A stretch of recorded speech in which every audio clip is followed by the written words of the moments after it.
Jaya Jaya Shankara Hara Hara Shankara Hara Hara Shankara Jaya Jaya Shankara. Swasti. Thank you, Eashwar Mama. Namaskaram to all the elders, scholars, and sadhakas gathered here today. We begin this year's Śrī Saṅkara Jayanti celebration with a verse that captures in one line the genius of Ādi Śaṅkarācārya's life and vision. Anta-svarūpa bhavishyeva vyāvahare vaishnavaha, which means inwardly a Śākta, outwardly a Shaiva, and in worldly conduct a Vaishnava. This is a statement of Samanvaya. Bhagavad-pada's Advaita Siddhanta enables one to embody all of them as facets of a single truth. And it is that spirit that guided our celebration today.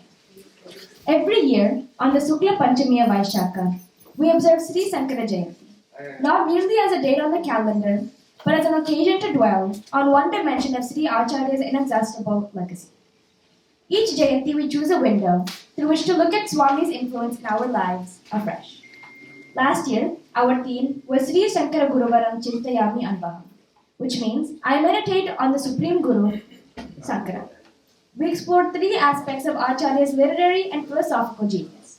Śrī Shankara as a Bhagavan Bhāṣyakara, the supreme commentator on the Prasthanatraya, as Bhagavan Ātma-svarūpa, the composer of devotional hymns that still move millions, and as Bhagavan Prakarana Granthakara, the author of Prakarana texts like Viveka Chudamani and Upadesha Sahasri that make Vedanta accessible to seekers. This year, our theme is Śrī Saṅkara Anta-Śākta. We ask ourselves, what is this Śākta dimension that lives at the very heart of Śrī Ādi Śaṅkarācārya? How does the philosopher also become the most exalted devotee of the Divine Mother? Now some may wonder, is there not a tension between Advaita Jñāna and Eashwara Bhakti? If Brahman is Nirguna, Nirvikara, and beyond name, shape, and form, then where does the worship of Devi fit? Bhagavad-pada's own life is the answer to this question. The same Acharya who declared Brahma Satyam Jagan Mithya, Jivo Brahmeva Naparaha, also composed the Saundarya Laharī, 100 thrilling verses adoring the Divine Mother.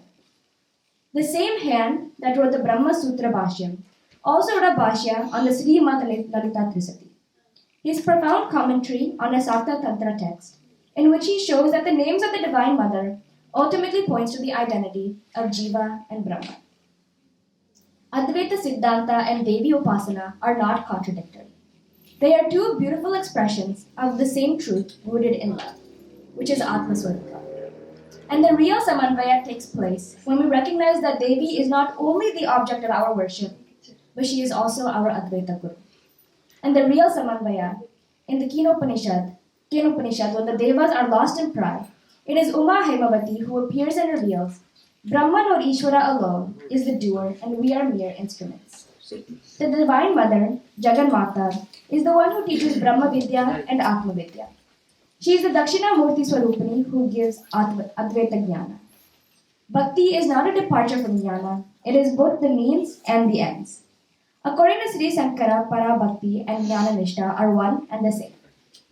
Today's program unfolds this theme, Anta-Śākta, through 4 sessions, each revealing a different facet of Acharya's inner Śākta.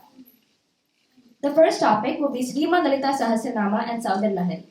Kumār Babai and Siri Penny will show how in many ways Saundarya Laharī is rooted in Śrīmad Lalitā Sahasranāmam. A few slokas will be chanted and their correlations will also be explored. The second topic will be the introduction to Lalitā Triśatī Bhāṣyam by Sri Ramachandran Mama, wherein he will explore the salient aspects of Śrī Lalitā Triśatī, where 300 names of the Mother became Vedantic portals revealing both the Saguna and Nirguna aspects of the same truth. The third topic will be Śrī Ādi Śaṅkarācārya on the Divine Mother. This will be explored by Sri Ajit Mama, who will take us through some salient aspects of Acharya's stotras on the Divine Mother, consistent with the larger theme of Śrī Saṅkara as Anta-Śākta.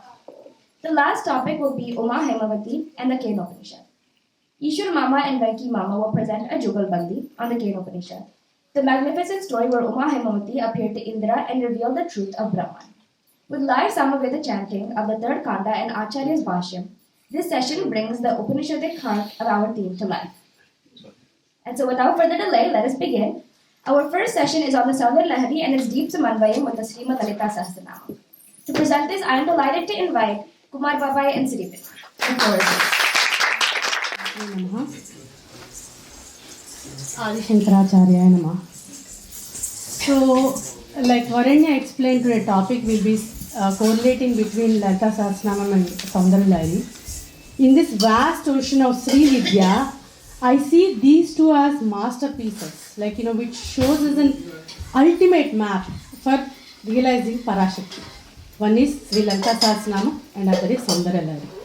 So, we're going to talk about correlation, but I want to start with a beautiful story. Whenever Saundarya Laharī comes, Mahaperiyava on several occasions he has told this story. So this is when Ādi Śaṅkarācārya is in Kasi and he is visiting there and he got this Purana to do Bhāṣyam on Lalitā Sahasranāmam. So he calls his disciple who is Sanandana, who is none other than Padmapadacharya, and he says, can you go inside and get me the Stotra book for Lalitā Sahasranāmam? I want to do Bhāṣyam on that. So he goes inside and there is a little girl there. So she hands him a book. Without looking, he brings to the Swami. Swami looks at it and it says, this is not Lalita, this is Vishnu Sahasranāma. Oh, and then he goes back again. And then when he goes up again, the girl again, she gives this book only. So it happens like 3 times. And the third time she's like, no, Swami has to write Bhāṣyam on this. So you can see here that little girl is none other than Goddess Saraswati, Amma. So this divine intervention, without Amma Krupa, without her play, nothing is there, right? So Mahaperiyava then says, he takes this as divine Amma's Ajna. So he continues his Bhāṣyam, he does Bhāṣyam on Vishnu Sahasranāmam. Now, later on, even though he did do Bhāṣyam on Lalitā Sahasranāmam, we have, I think Ramchandran-ji will touch upon Lalitā Triśatī, and then he did so many beautiful, poetic, genius, marvelous works for Ādi Śaṅkarācārya. I think he did it for us. When we read it, when we go through that, all you feel is that devotion. Shastram is there, yes, Jnanam, all that attaining is there. But I think for us, we can connect more with pure devotion. So that is where we are going to touch upon. And this is like vast subject. So with Eashwar ji, he picked a handful, 8 slokas that will go today. And then Kumar, can you tell about the commentary on Lalitā Sahasranāmam? Sri Gurubhyo Namaha, Sri Paramacharya Swamine Namaha. So many Mahatmas have tried to write Bhāṣyam on Sri Lalitā Sahasranāmam. Out of all, Sri Bhāskararāyana Swami is very popular. And he is from the 18th century and he has written only with Amma's Anugraham, Saubhagya Bhaskaram. So he comes from a Sri Vidya Upasaka family and he still has his Sishyagana in the Maharashtra surrounding areas. So even today, many Pravachanakaras or Bhashakaras, they still refer to Sri Bhaskararāyana Swami's writings, especially on the Lalitā Sahasranāmam, which we keep hearing from in Telugu. We have from 2 famous Pravachanakaras, Sri Saundarya Sharma garu and Jayanti garu. They both refer to Saubhagya Bhaskaram. Wonderful, Kumar. So why don't we start this journey with the first sloka? Yeah, sure. Om Namah Shivaya. We will start with the very first sloka that Sri Ādi Śaṅkarācārya has written in Saundarya Laharī. Shiva Shaktya Yukto Yadi Bhavati Shakta Prabhavitum Nachedevam Devo Nakhalu Kushalah Spanditumapi Atasvamaradhyam Harihara Virinchadibhirapi Pranamtum Stotum Va Kathamakruta Punya Prabhavati. This is the very first sloka Swami has written. In this sloka, Swami is saying, only when Shiva is joined with Amma Shakti, then only he is able to create anything. Without Amma, then Swami is not able to even twitch, it seems. So Swami can't even move. So this says Amma has the full control. So there is a small story that I could read from Lalitopākhyanam, again from Sri Saundarya Laharī, who has written a grantham called Lalita Vidya. I could find from there. So during the marriage between Amma and Swami, Parvati Devi and Parameshwara, Brahma comes at the time of the marriage and asks, is she ready to marry Swami Parameshwara, Swami Kāmeshwara? Then Amma says, yes, but on a condition. What that condition is? She is Eka, meaning she is in her own control, so she cannot be controlled by anyone. So Swami has to be fully in her control, and Swami has to say yes to everything what she wants. He should not be saying no. And Parameshwara gracefully accepts for this condition. There is an inner meaning, it seems, in this. There is a good artham. Amma is not going to say anything that against Swami's will. At the same time, Swami, Parameshwara, is not going to do anything against Amma's will also. So they both are one and the same. Beautifully, this is described by Swami and Shanmugha like you have to think Amma and Swami and Amma like Jyoti and Kanti. So they cannot be separable. So Swami is the Jyoti who is Nischalam and he is constantly seeing as a Sakshi, whereas Amma is spreading everywhere with the energy and giving all the boons and varams and protecting the entire universe. So the Kanti cannot exist without Jyoti, and Jyoti definitely needs Kanti. So that is how we have to see both Shiva, Shakti, Ayitto. And how this is related to one of the namas in Śrī Lalitā Sahasranāmam, that is Swadhisthana Vallabha. Swadhina Vallabha. Under one's own control. So Swami is in complete control of Amma is what? The Lalitā Sahasranāmam, one of the namas says. So it means all the divine action, including Shiva's, is the downstream of Amma. Yeah, we have to keep that thought of Amma and Ayya like safe. So we'll go like how a little bit on Rupa of Amma. So the second sloka that we are going to touch upon is Lalatam Lavanyedhyuti Vimalama Bhati Tavayat Dvitiyam Tanmanye Makuta Ghatitam Chandra Sakalam Viparya Sanyasa Dubayamapi Sambhuya Chamida Sudha Lepasuti Parinamatira Himakaraha. So we are now I think Lalatam is forehead of Amma. And Swami here, he like his genius in the Upamanams, right? The poet in him says the Ammavaru Lalatam, and he takes the Pranamika, like he takes Lalita Sahasranamam's Ashtami Chandra Vibraja Dalika Sthala Sobhita. There also, we talk about Amma's forehead comparing to the moon on the Ashtami day, which is 8th day of lunar. Why? Because the both Shukla Paksha and the Krishna Paksha, the moon is the same. So it's the unchanging attribute of Amma. So Ādi Śaṅkarācārya takes that as his basis and he goes one step further. He's saying this is half, and then he looks at the crescent moon on Amma's crown. Now he takes the two beautiful half moons. He says let's invert. And now what it becomes? A full moon. The Purna beautiful face of Ammavaru. Now it's just not any imaginary, it's just not full moon. He's saying that Rupam Sudha Lepasyutihi. It's emitting the nectar, the Amurtam from that beautiful face. So what we can do when we are doing when the sadhaka is looking at that light, that moonlight is not just any light. It's that light illuminating our mind, Manasu. And that could be the reason why Chandra is always, compared to Manasu, right? Chandrama, Manaso Jataha. So again, it's a correlation that on like Ammavaru forehead is compared to moon. So let's look at sloka number 7.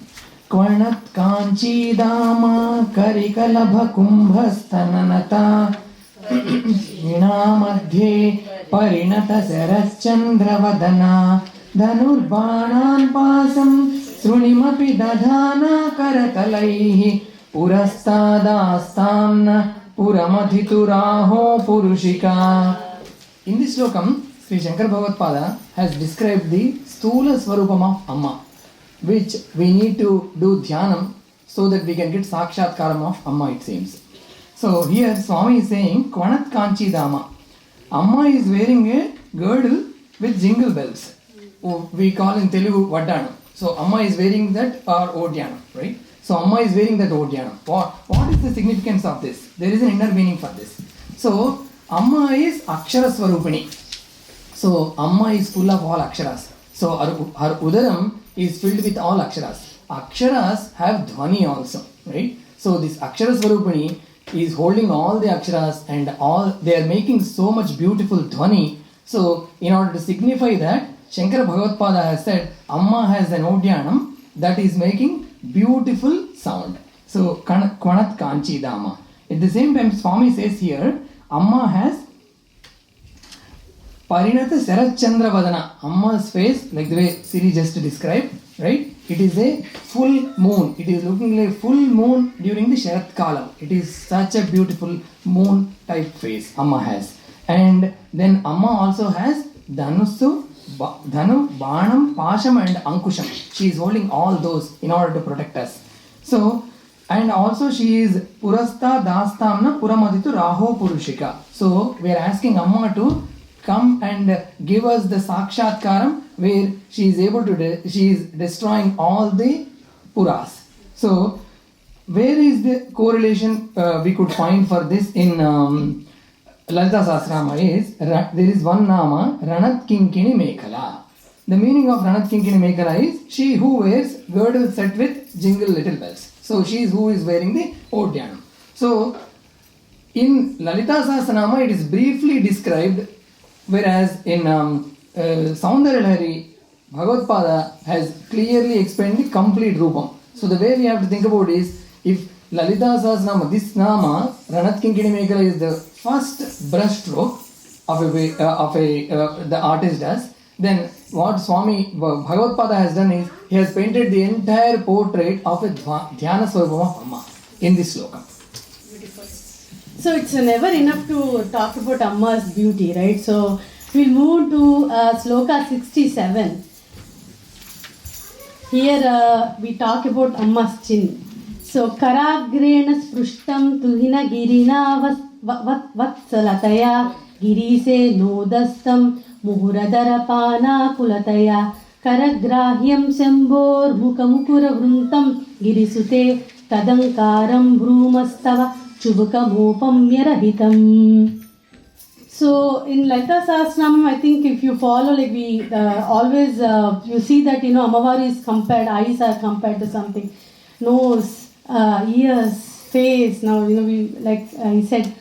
But when it comes to chin, the Swami, again takes the Lalita Sahasranāmam as basis, which is Anakalita Sadrusya Chubaka Sri Virajitaya Namaha.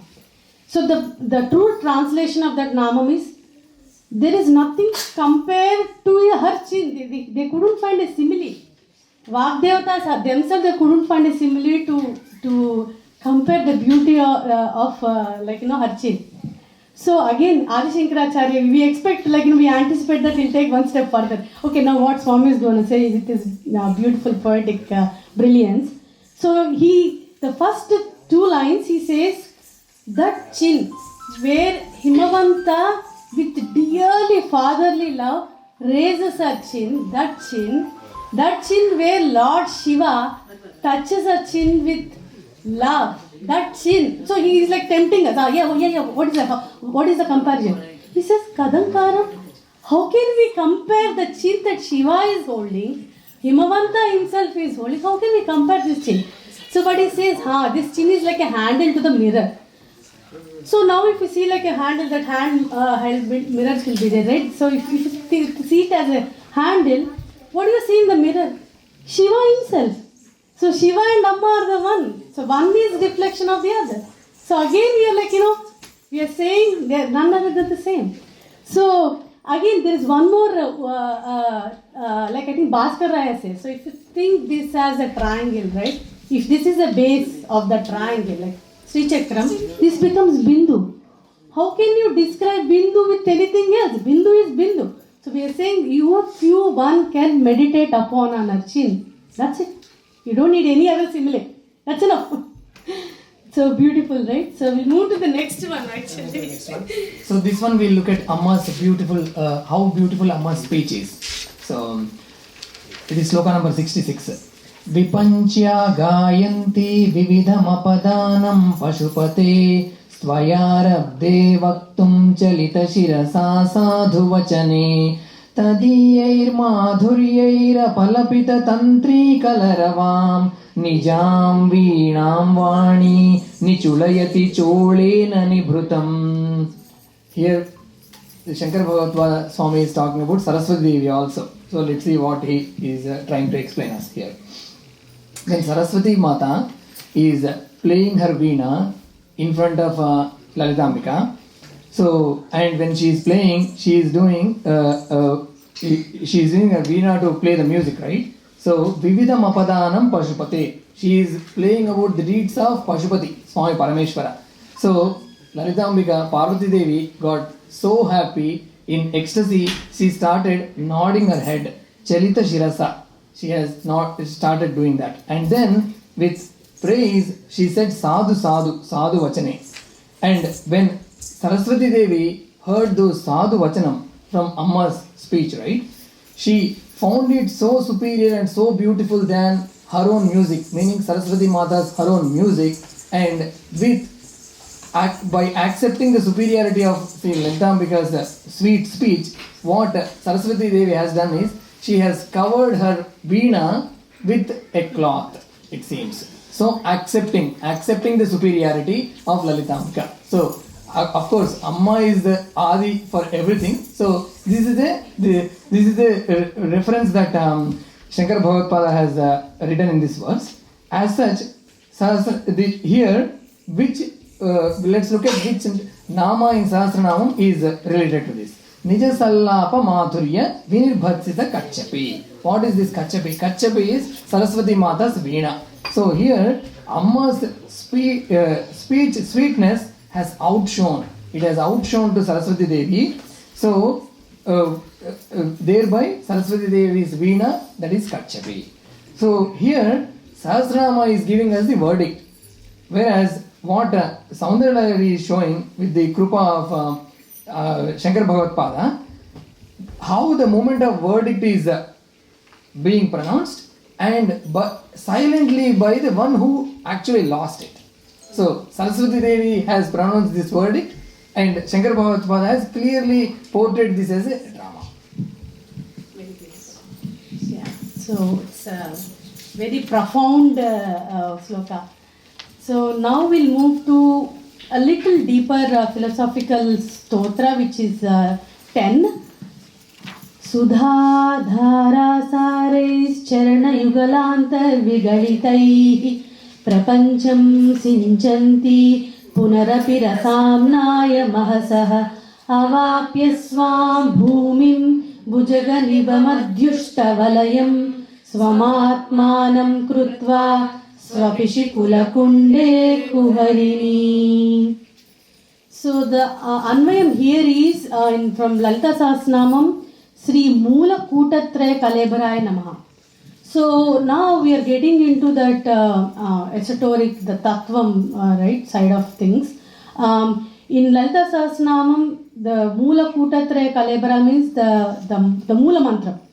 Is the Amavaru body is that three clusters of the three kutas. So that mantram now Ādi Śaṅkarācārya takes that, and now if you see Amavaru as the embodiment of that mantra, he is now explaining how that mantra, imagine that mantric body, how is it moving in a sadhaka's body, right? So Sudha Sara is Charana. So imagine, Amma's feet, that feet are on here, always, we have her feet, we should imagine over our heads, right? So that is giving that nectar, again, the Amrita, how it is coming is, it's drenching whole prapancham, like a universe, all nadis, I think 72,000 nadis, the sadhaka's every aspect of his body. So that mantra tattvam is not static, it's dynamic, it's moving. And when it moves and when it comes to the Mooladharam, Kulakunde Kuharini, here in that Mooladharam, she is in the form of that coil. And there also there is illuminance. So for sadhaka, although he is attained or realized the Sahasraram, that it comes back. You can still be around. The sadhaka can live in material world while remaining spiritually drenched in this divine bliss. That is the meaning of this. So I know it's a little philosophical, but imagine Amavar is not static. It's always dynamic, and we have to drench in that beauty. Day, night, anytime, you should drench in that beauty. Very nice. Thank you. So now in the next sloka we'll see how Amma goes to what extent to give us what we ask. Shloka number 4. Tvadanya panibhyam abhaya varado daivata ganaha tvameka naivasi prakatita varabhitya bhinaya bhayatratum datum phalamapi cha vancha samadhikam saranye lokanam tavahi charanaveva nipuno. Amma saranye lokanam, she protects all the lokas. Let's focus a little bit on this vancha samadhikam. Amma gives more than what we ask, it seems. How? So every other deity has either a Varadahastam or Abhayahastam to give us boons or protect us. Whereas Amma does not hold any of those postures. Instead, she has ayudas in her hands, right? Having said that, her own feet, lotus feet, are so much skilled enough that they can give us more than whatever we ask. So what are we going to ask? We will ask for any materialistic or any achievement or any accomplishment that we want Amma's help, right? So these can be classified into either dharma, artha or kama. Amma definitely gives those and gives beyond that also, it seems. Vancha samadhikam. So she is giving more than that. So what is that? Amma is giving us towards the path of the kaivalyam also. So when we ask for dharma, artha, kama, she is going to give us these three and also put us towards the path of the moksham also. How this is related to any of the namas in Lalita Sahasranāmam when we looked at it? Vanchitartha pradayini. So the one who does not need any Varada Mudra or Abhay Mudra is giving whatever we ask is the Vanchitartha pradayini, Amma. So that is related here by Shankara Bhagavatpada in this slokam by saying she is Vancha Samadhikam. So Vanchitartha pradayini, Vancha Samadhikam. Yeah, I know this, we can go over and over on this, but I think our session we can conclude with the last sloka, which I think summarizes very well, which is Pradipa Jwalabir Divasakara Neerajana Vidhi Sudha Sutes Chandro Palajalala Vairagya Rachana Swakiye Rambovir Salila Nidhi Sauhitya Karanam Tvadiyabir Vagbir Stavajanani Vacham Stutiriyam. I stumble because I'm trying to hold my tears back. Yeah, so this is like ultimate sloka. We see Ādi Śaṅkarācārya give such 100 verse and we expect like, oh, he's taking credit for this. But in this, he performs the supreme spiritual surrender, Saranagati to Amvar. And here what he's saying is, Pradipa Jwalabir, he's giving three upamanas. One is like, saying that I have composed this is like giving the Diviti Harati to Surya himself. On the second line is saying this, they have this prakriya where, they extract water from moonstone and then they give, offer it to the moon. It's like, I'm offering the water that was extracted using moon's light and giving it back to him. And in the third line, he's saying, it's like I'm in the ocean and I'm giving the argyam, like the small water to Samudram itself. And in the last line, he says, This is where you can see the correlation to Lalita Sahasranāmam, which is Vagadishware Namaha. Who is Vak? What I am saying in this mic, who is this? This is Ammavaru. If the words are Ammavaru, if the speech is Ammavaru, if everything is Ammavaru, Tvadiya bir Vagbir Stavajanani Vacham Stutiriyam. Who am I to say I have did Stuti to you? You came as Vaku, and you have given this 100 verses is what he said. So now I'll close this by saying, what else we can give them? If everything is Ammavaru, like we say, what do you call this? Tera Tujhko Arpan in Om Jagdish Hare, right? One thing we can give is Ananya Bhakti. We cannot even say I have touched your feet. No. You have given your feet so that I am blessed to touch. So that if you can go with Ananya Bhakti and remove have that humility, then Ammavaru is going to take us mom. So I would want to say one last thing. So with Lalita Sahasranāmam and Saundarya Laharī, how I see is with Lalita Sahasranāmam, if it's like describing a body, I think Saundarya Laharī is the name itself is called Saundarya, right? It's like describing the beauty of Ammavaru. They are one and the same, maybe different words, but one and the same. Yeah, thank you so much for this. I think if you have time, you can chant few Ślokas. We'll send 16 Ślokas to some of us. I will tell the Ashṭotta number so that everybody can follow along. So, I can say the numbers or should I? So what we can do is, if anybody has already received, that's good. Otherwise, when we are chanting, we will say the number of the shloka so that we can quickly. We'll give a micro pause so that you can scroll to that number. So we will chant 1 to 16 actually. The numbers are 1, 4, 7, 10, 11, 15. So 1, 4, 7, 10, 11, 15. Afterwards, numbers they will say again. Yeah. So we will start. We will say the number also and give a micro pause so that people can scroll. Everyone is on phone.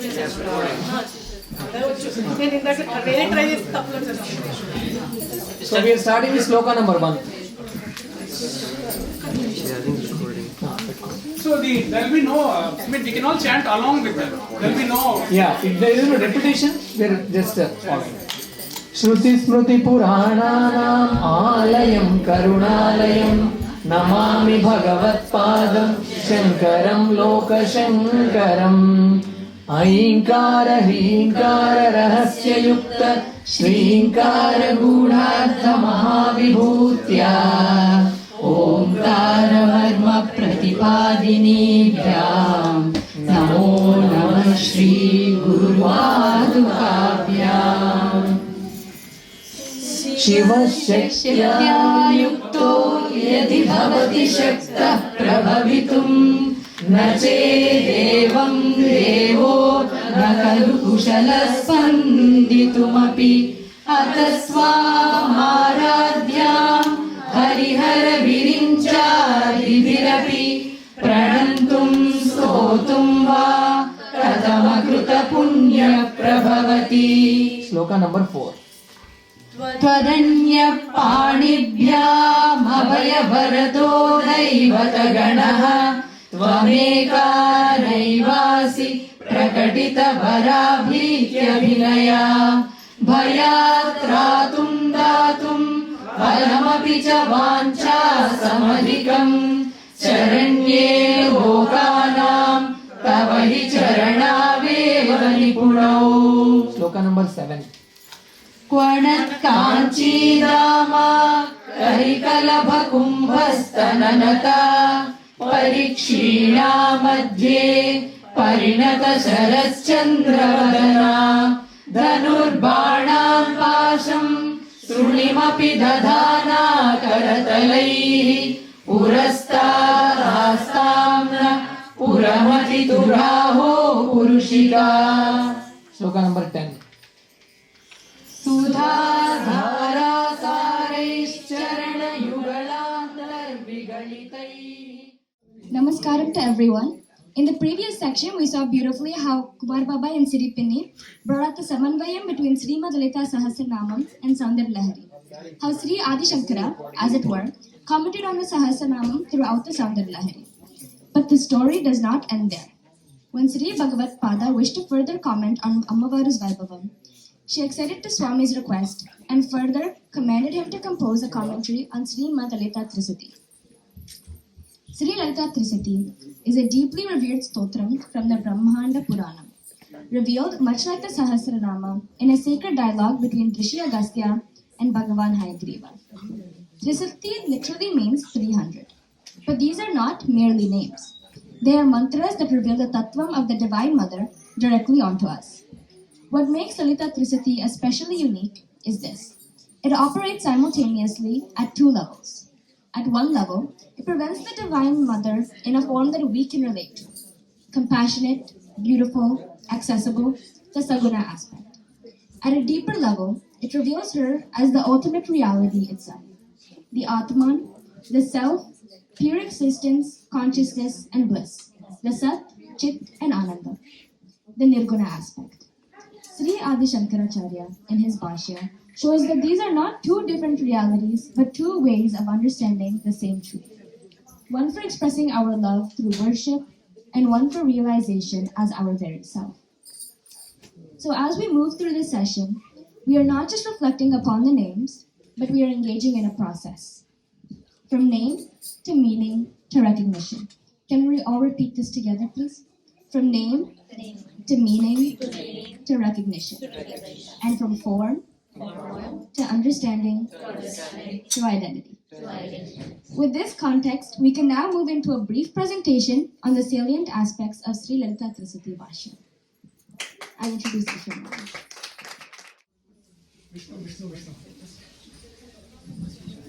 Namaste everyone. Andariki Vandanundu. I'm actually a little spellbound right now after listening to Sireesha garu and Kumārī garu. Practically they have said everything that I was about to say. So I don't even know what I'm doing here. But nevertheless, I do have 20 minutes. So I intend to make use of that. So, and of course, as part of the Vedantic tradition, there is Shravanam and then there is Mananam. So hopefully this will be Mananam to all of us right now. In the Lalitā Triśatī Bhāṣyam, it has a very special flavor. It doesn't typically fit into the traditional Stotra Bhāṣya sense because it is out and out Vedantic. In the sense that Shankara Bhagavad takes each and every nama and then he points it out to us that there is one fundamental truth which is the Aikyam of the Brahman and Jiva, the Advaita Satyam. And he expounds it time and again in all the 300 namas. The way he does this is by establishing a very solid but simple framework. And incidentally, he uses Advaita in the sense that he uses two lakshanas to expound Advaita. So one is called as the Svarūpa Lakshana and the other is called as the Tatastha Lakshana. So once we understand this framework, once we get this framework down, then it will be much easier to follow through the Namavalis because all of them will fit into, as we will see, one of these two frameworks. So what is Svarūpa Lakshana and what is Tatastha Lakshana? It's actually, the Sanskrit might seem a little daunting, but it's actually fairly simple. Svarūpa Lakshana is the nature of what something is. And Tatastha Lakshana is how do we identify it by. For example, Eashwar here is Eashwar. It is his Svarūpa Lakshana that there is only visible to him. Who is Eashwar is only visible to him. None of us can perceive what Eashwar is, right? But there are Tatastha Lakshanas. Eashwar as a father, Eashwar as a mentor, Eashwar as a son, husband, as a friend, right? As one of the SLC members. So those are the Tatastha Lakshanas, the attributes that we can identify this with. For example, fire. I think earlier you had mentioned about Jyoti and the Kanti, right? So the fire, nature of fire is heat and light. That is its very essential nature. It doesn't matter where the fire comes from, right? So, sugar, the nature of sugar is sweet. So that is its svarūpa, right? And even for us, like for a second, if you think about, if we take away all of the 5 indriyas that inform the world to us, it still will not take away the fact of informing you to your own self. You will still be aware of your own self, right? Because the indriyas only inform everything else but you. The indriyas don't inform you to your own self, right? So that is the nirguna aspect of it. So if we take this and apply to Lalitamba, then she is of the form of Satchidananda. She is pure bliss. She is pure Ananda. That is her Svarūpa, right? Now that we have covered the Svarūpa Lakshana, let's move on to the Tatastha Lakshana. It's a very simple, easy example to it. If we take the ocean, right, the moment we close our eyes and think about the ocean, what do we think about? What comes to our mind is not just the deep, calm blue sea, right? But the first thing that comes to our mind is the beach, the coconut trees, the waves, the froth that is left behind on the sand when the wave retreats from the ocean, right? So those are all the Tatastha Lakshanas. Those are all things that help us identify or understand what the ocean is. But what is the nature of ocean itself? It is pure water, because deep down in the deep ocean, it is still ocean. It is bereft of any wave action there. There is no, it's calm, it's silent, it's dark, but there is water. That is its very essential nature. Whereas everything else informs us and tells us about the ocean. So the very essence is the Svarūpa, and that which informs us about that becomes the Svarūpa. So with that framework, I want to pause and see if anyone has any questions at this point, or is it okay for me to proceed? Sure. Any attributes can be both physical and metaphysical, not just physical. For example, if you say, if you take Lalitambika, right? So you say that she is Karunamai. So that is an attribute. There is no physicality to it, right? So that becomes the metaphysical aspect of it. So the way the Triśatī will go is basically just expounding on both of these. So Shankara Bhagavad will take a nama and he'll fit it into one of these two, ultimately drawing our attention to the fact that that Jagadamba is none other than us. If we take the, earlier we chanted the Lalitā Sahasranāmam.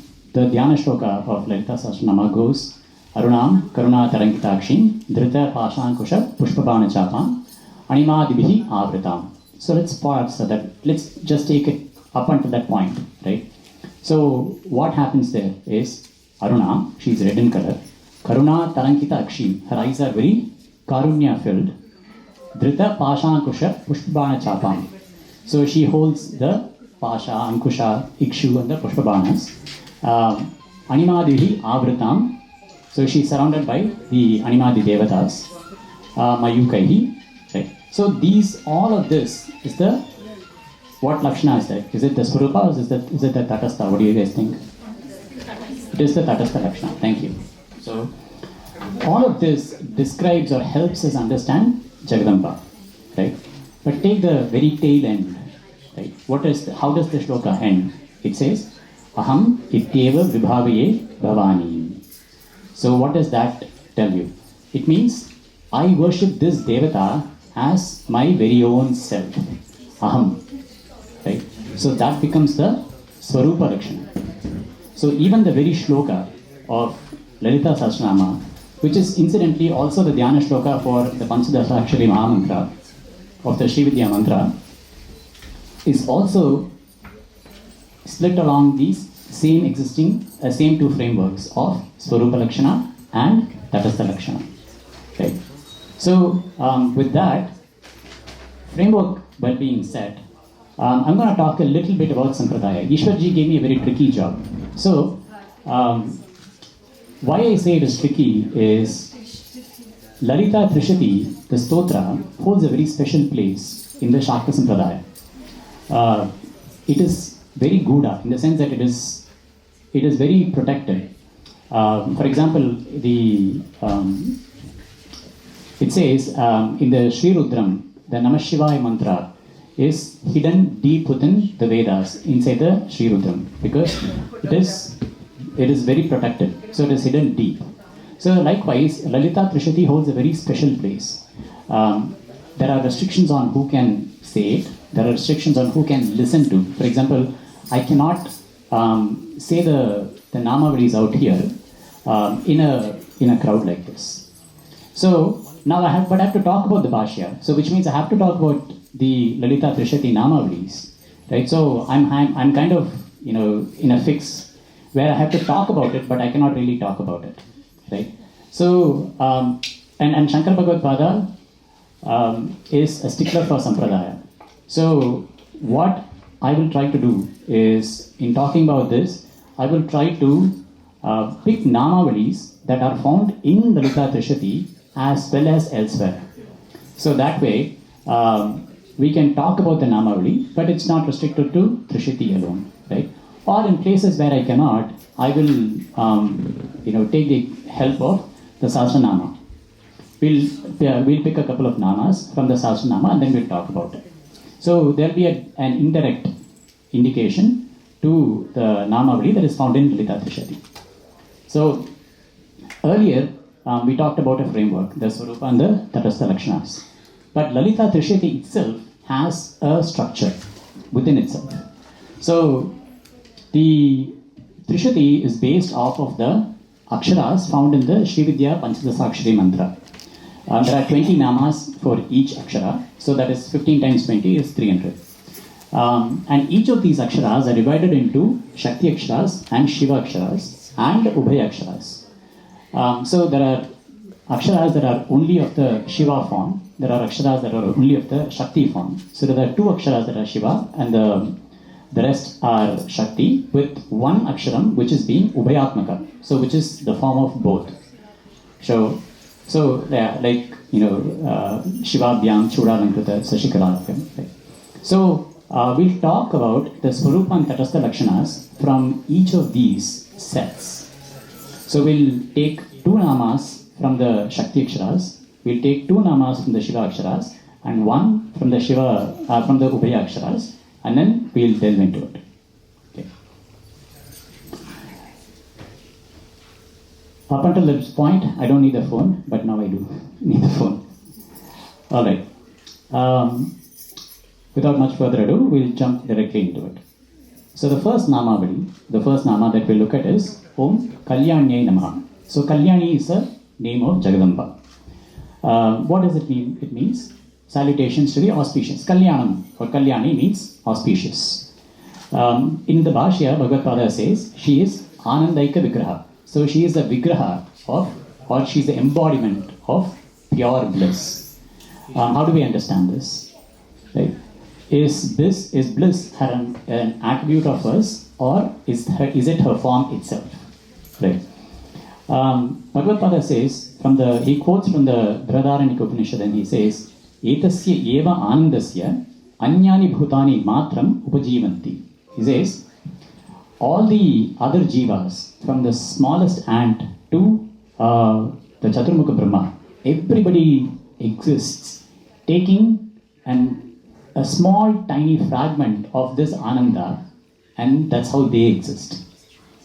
So, and then he says, like a sun that is reflected into a pot is limited by the pot becomes the Upadhi. So from here on, there'll be a lot more Vedantic. It'll be a little dense, and I'll try to simplify it as much as possible, but please try and follow along. And please feel free to stop me at any point. If you have a question, and usually the questions will be so simple that even Eashwar can answer it.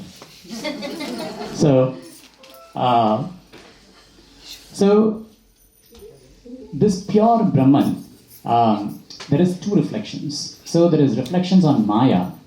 So that is her integrated form. So when she's reflected on the Maya, she is called as Eashwara.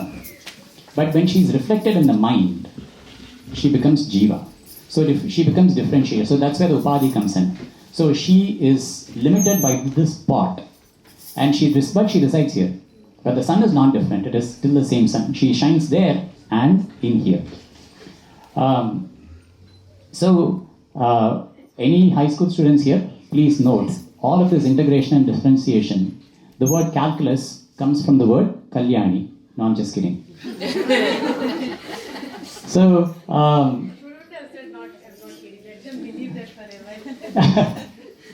but calculus is Kalyanam though. It raises a question though, right? So is this bliss, it's the earlier question that we looked at, is this bliss something that, is it her attribute or is it her form, right? And Bhagavad Pada says, it is like saying Rahu's head. It is Rahu's head, but Rahu is just the head, right? So that she possesses, she is what she possesses also. She is bliss, but her attribute is also bliss. She is the form of bliss, Anandaika Vigraha, but she is also blissful, right? So that's how Bhagavad Pada explains this one nama, Om Kalyanyai Namaha. Okay. Should we move on? Her Swarupam is also blissful, but the way we understand her is also through bliss.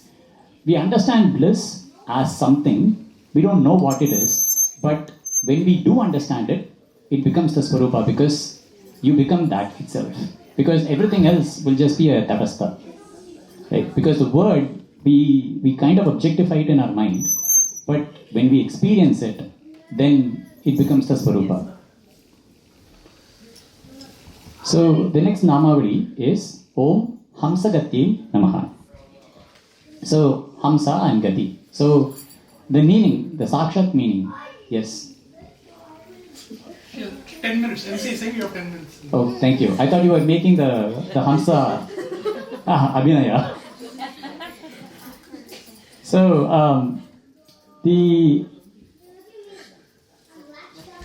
so many forms of, the Sakshat meaning is that she who has the gait of a swan, Hamsa Gati. She walks like a swan, right? But here Bhagavad Pada says, so this becomes the Tatastha Lakshana. Here Bhagavad Pada talks about the different forms of Ambad. How can we understand Ambad? He goes on to explain different meanings. He says, she is the sun, she is the Jiva, she is Parameshvara, she is Prana Shakti, she is Prana, and so on and so forth. She is a Jnani, she is a Parivrajaka. So, Prana.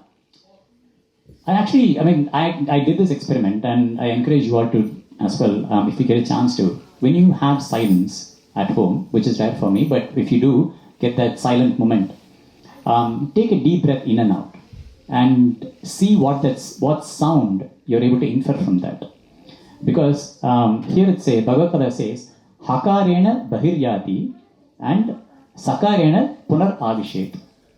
So, Hakarena, when the breath goes out, it makes the sound Ha. And when it comes in, it makes the sound Sa. I actually tried this and I found to be true. Maybe I was biased. I don't know. Now you're all biased too. So he says, this Gati, this movement of the breath, is Jagadamba herself. Hamsa Gati. And then he says she's also like the sun. Because sun and the moon also have a Gati. They also move. And as Kala Swarupini, she is Hamsa Gati. And then he says she's a Jiva. So to Hanti, typically it means to die, but what it means in the traditional sense is to move from one body to another, which is the same as Mrityu. Right? So Hamsa comes from that root Hanti, so is the Jiva. And to that Jiva, here Gati means moksha. Gati means the goal. So what is the goal of that Jiva is Jagadamba. So that way she becomes Hamsa Gati. And lastly, he says, in fact, for the earlier one, Lalita Sahasranāmam kind of reverses it, keeping the meaning intact though. Sahasranāmam says she is Muni Manasa Hamsika. Right? So for the sannyas, that should come for the sannyasi part. Hamsa means Parivrajaka sadhus. So we say Ramakrishna Paramahamsa. So Parivrajaka sadhus. And again, their gati or their goal is also Jagadamba. So she is Hamsagati. The Muni Manasa Hamsika comes in here. So that is Om Hamsagati Namaha. So these two Namavalis that we saw, the Kalyani Namaha and Hamsagati Namaha, these are the Shiva Akshara parts of it. Now we'll move on to the Shakti Akshara parts of it. Om Tatpada Lakshyarthaye Namaha. So this is not a Namavali that I'm taking directly from the Trishati, but it contains the Nama from Trishati. Again, like due to the earlier restrictions that I mentioned. So what is the meaning? This is a Swarupa Lakshana Namavali. He says, she is what that is denoted by the Tat Padam in Mahavakya. So, she is that which is examined by the Mahavakyas. How do you examine the Mahavakyas? There is a very profound and difficult term. It took me 3 days to understand, to say it outright, and I still go wrong. It is through a Nyaya called as the Jahadhal Lakshana. So, Jahat, Ajahat, Lakshana. When you try to say it together, it will take you 3 days to say it together. At least it took me 3 days.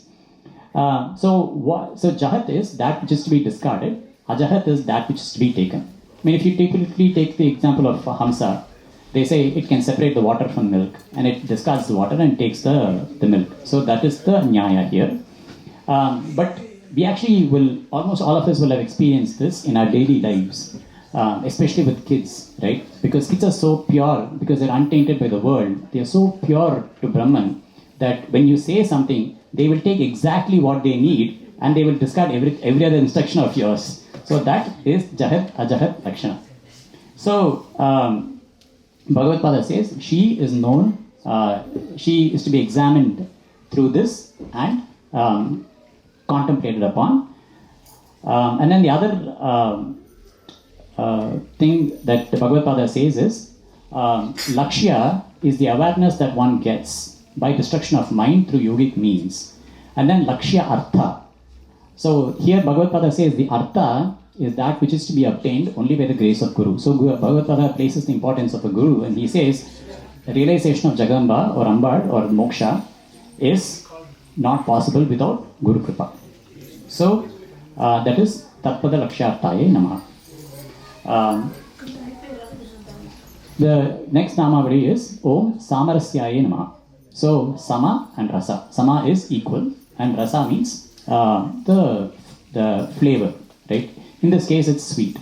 So she who pervades the Jagat, like sweetness pervades the jaggery. So wherever you eat the jaggery, it is sweet. So the sweetness of the sugar has pervaded everywhere within the jaggery equally. So like that, Jagadamba has pervaded the Jagat everywhere equally. And Bhagavad Pada says, when the Jiva, in fact also the Eashwara, do a Vedantic Shravanam, they realize that it is her who is Vyapta Jagat. So who has completely pervaded the entire universe. In fact, in Devi Mahatmya, Jagadamba herself says, Ekaivaham Jagat Yatra Dvitiyaka Mamapara. I am everything in this universe, whereas something that is non-different from me. So I'm all pervasive, is what Jagadamba says, and that's what Bhagavad Pada also says here when he says Samarasya. Or the second meaning that he gives is for Sama and Rasa. So Brahman itself, I think the Upanishad says, Brihadananika says, Taitriya says, Raso Vai Saha. So the Brahman itself is nothing but Rasa. And he says Sama here means inseparable. So when Samarasya means she is that pure Brahman and cannot be separated from it, like the Jyoti and the Kanti that Sireesha talked about earlier. And Lalita Sahasranāmam also says Rasagnya Rasa Shevadihi. Now we come to the last Nama, which is the Ubhayakshara Nama. Again here, because its Bija Mantras are included here, I'm going to use Bhagavad Pada's Vani to kind of indicate it. So that the Tatastha Lakshana, right? From Meenakshi Pancharatnam, the stotram is Shri Vidyam Shivavama Bhaganalayam Hrinkara Mantrojvalam Śrī Chakrankita Bindumadhya Vasati, Śrīmad Sadhanayaki, Śrīmad Shanmukha, Vignaraja Janani, Śrīmad Jaganmohini, Meenakshim Pranatosmi, Santatamaham Karunya Varam Nidhim. So, this nama or this shloka is actually a perfect fit for this namavali, where the bija is there. So, Shankara Bhagavad says, she is like the Kaustuba Mani who arose out of this Arnava of Rainkara. Because of all the jewels that came out of the churning of the ocean of milk, the Kaustuba Mani was the most brilliant. And Mahavishnu wore it upon himself, on his neck. Right? So like that, Jagadamba here is brilliant because she is Niradhara. She doesn't depend on anyone else. She is self-effulgent. She is shining forth brilliantly like the Kaustuba Mani. This is one artha.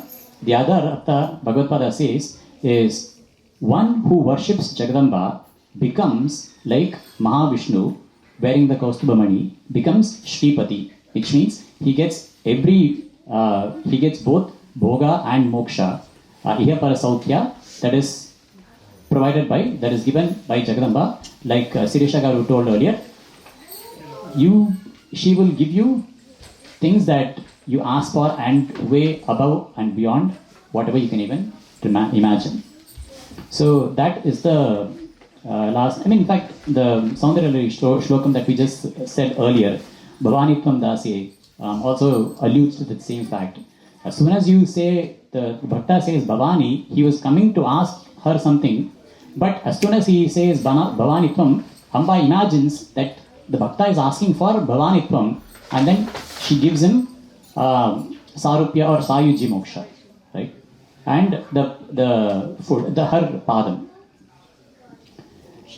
So there are about 295 more namas for us to look at, right?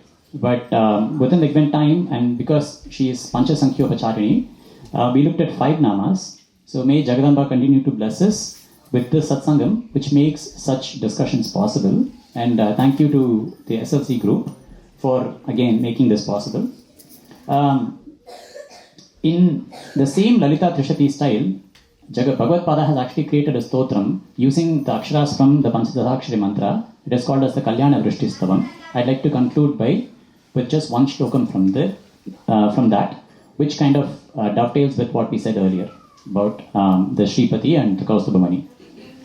Hrim Hrim iti pratidinam japatam tavakhyam kim nama durlabham iha tripuradivasye mala kirita madavaraniya tan sevate vasumati swayameva lakshmi. So here Bhagavad Gītā says, the one who does the japa of Jagadamba every day, Mahalakshmi will be waiting upon him to confer her blessings. What is impossible for him to attain to the one who worships Jagadamba every day? Shri Gurubhyo Namaha, Shri Jagadamba Arpanastu. Shri Maitrīm Bhajata, Shri Gurubhyo Namaha. Namaskaram everyone. We will now move on to the Śākta Stotra section, hymns that Śrī Ādi Śaṅkarācārya composed in the praise of the Divine Mother. Here we see an ocean of compositions. I'll quickly and briefly read out a few of the stotra names. Devi Aparada Kshamapana Stotram, Devi Pranava Dasa Sloki Stuti, Devi Bhujanga Stotram, Devi Chadushashti Upachara Puja Stotram, Prakriti Stotram, Annapurna Kavacham, Annapurna Stotram. We also have Bhavani Bhujanga Prayata Stotram, Bhavani Ashtakam, Umā Maheshwara Stotram, Ardhanarishwara Stotram to be offered in Nṛtya Kankarya, Tripura Sundari Manasa Puja Stotram, Tripura Sundari Devedabhara Stotram, Tripura Sundari Ashtakam, Lalita Panchakam, Rajarajeshwari Ashtakam, Kanakadara Stotram, Sharada Bhujanga Stotram, Meenakshi Pancharatnam, Kāmakṣī Stotram, Brahmaram Ashtakam, and Mūkambika Pancharatna Stotram. The crest jewel among Śrī Acharya's compositions is the Saundarya Laharī, one of the central focus areas for today. Its significance is so much so that Śrī Sringeri Jagadguru Śrī Vidyaranya in his Aṣṭottara Namavali to Acharya has a nama Om Saundarya Laharī Mukhya Bahu Stotra Vidayakaya Namaha. Besides this, there are also mantra, tantra and puja texts such as Prapanchasara Tantra, along with several Nadi Stotras like Gangashtakam, Narmadashtakam and Yamunashtakam. Last but not least, Matru Panchakam on his own mother Devi Aryamba. With that, I invite Shri Ajit Mama to take us through a contemplative session on Śrīmad Ādi Śaṅkara Bhagavad Pada's Śākta Ātma-svarūpa Laharī.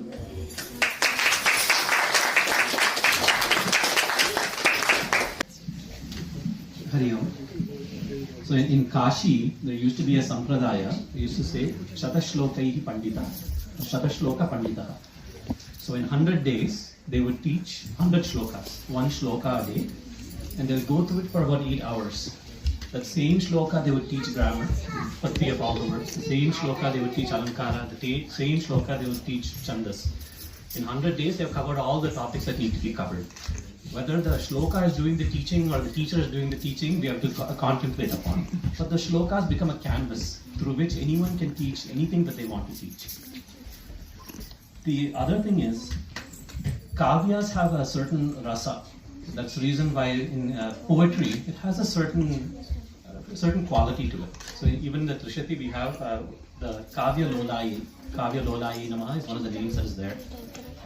Lola is like something which dances. Chanchala, Lakshmi, the very nature of Lakshmi we say is Chanchala, right? Lakshmi doesn't stay for long in one place, is a standard thing. But what does it actually mean? What it actually means, which is given in the Bhashya, is that sometimes in the Kavya, that Lakshmi has to, we have to take it as the Tatastha Lakshana, and sometimes we have to take the Swarupa Lakshana. So we have to know when to take it literally and when to take the Swarupa Lakshana. So the framework, the frame of reference keeps changing. You cannot just assume that there's one thing, there's one way of looking at it and it's constant in all of the stotras. Otherwise, it's not a dance. It becomes you're just running from one place to another. Right? There's no Saundarya there. There's nothing there of that kind. So the stotras will move from place to place and can appeal to anyone. So you have, even in kavyas, you have the poetic kavyas, you have the gadya kavyas, which are just basically prose, it's not even poetry. And then you have the drishya kavyas, all the natakas, so that it can take any form that you want. So that is the beauty of Shankaracharya's stotras. Generally, we divide it into the Bhashya Granthas, which are only for the scholars, and then you have the Prakarana Granthas go in 1 year, out the other year. That's what we like to do. And then we have the stotras for the rest of us. But is there really a gradation between these, or are we just looking at the same thing from a different lens? That is the discussion that we're going to have today. So in the introduction, everyone starts off with the same name, right? What is the first name in Lalita Sahasranāmam?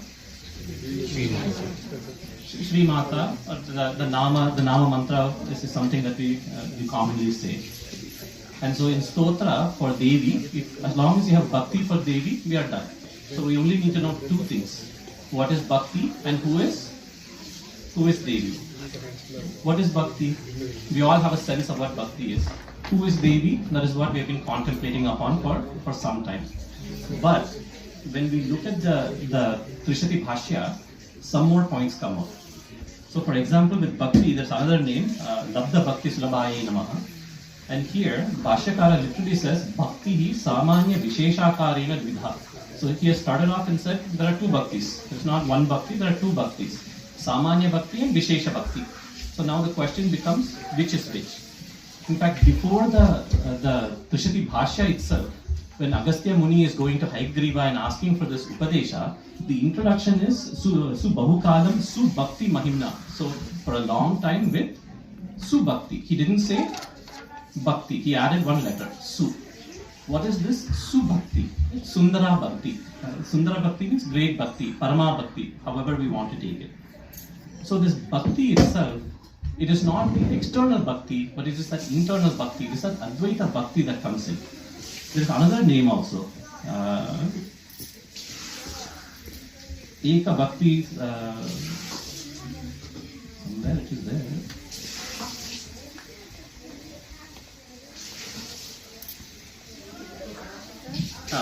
Eka Bhakti Samarchitaye Namaha, if I remember correctly. So it is when you have that Eka Bhakti there, that Eka means that Abheda between Jiva and Eashwar. It is that Advaita Bhakti that we are looking for.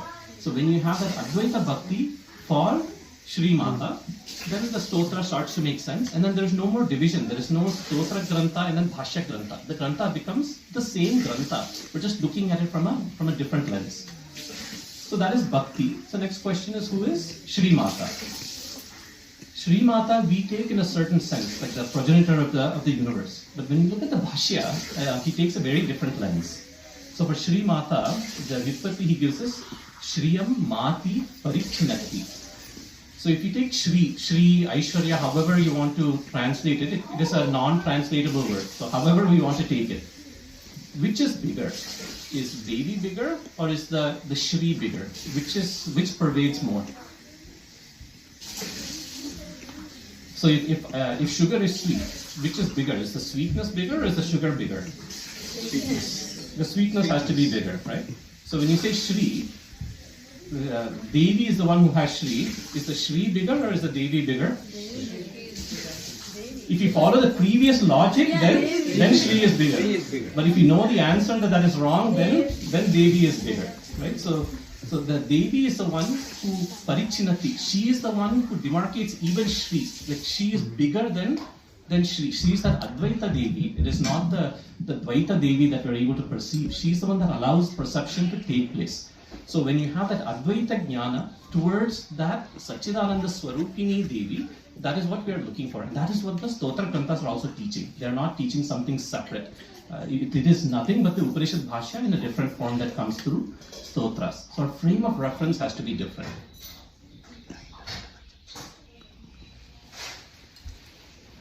How would Advaiti interpret this line? That is up to them in their sessions. We are in a different world. So the word bhaj, the bhakti comes from the dhatu bhaj, which actually means separation. So you can actually not experience bhakti without the realization that you are different from what you are having bhakti towards. That is Vyakarana class. Here in Advaita class, it's a little bit different. The Bhajaniyatvam is different. There are several names that we can go through. The point is that the Bhashyakara does not see this kind of distinction. The same Advaita Tattva which is there in the Bhashya Granthas is the same one which is also there in the Stotra Granthas, and we will see some examples. So we saw the first shloka of Saundarya Laharī, right? Well, how did it go? Shivash Yadi Bhavati Śākta Prabhavitu, right? And generally I think we all know the meaning, right? When Shiva is yoked or is linked with Shakti, then only any Spandana Shakti comes, any movement is able to come. I'll read one more line from the Bhashya Granthas for those who know a little bit of Sanskrit, and you will see that they are saying exactly the same thing. It goes, Nahi Taya Vina Parameshwarasya Srashtvatvam Siddhyati. Shakti Rahitasya Tasya Pravritti Anupapattehi. So without Shakti, creation is not possible. Literally the same line which is there in the first line of Saundarya Laharī is there in the Bhashya Grantha. There is that correspondence. It is not trying to say something different. It is not moving to a dualistic world. It is not doing anything. It is the exact same thing. The same tattva which is there in the Bhashya is there in the Stotra. That's almost the exact same wording. Similarly, if you take, it's either the second or third shloka also, Kaniyamsum Pamsum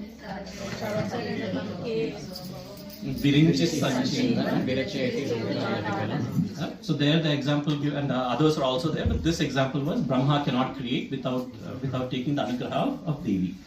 In Sutra Bhashya, Brahma Sutra Bhashya itself, Bhashyakara says, Nahi Hiranya Garbhadinam Swatantram Jagat Karanatvam Brahmanaha Evatat. Literally the same thing is being given.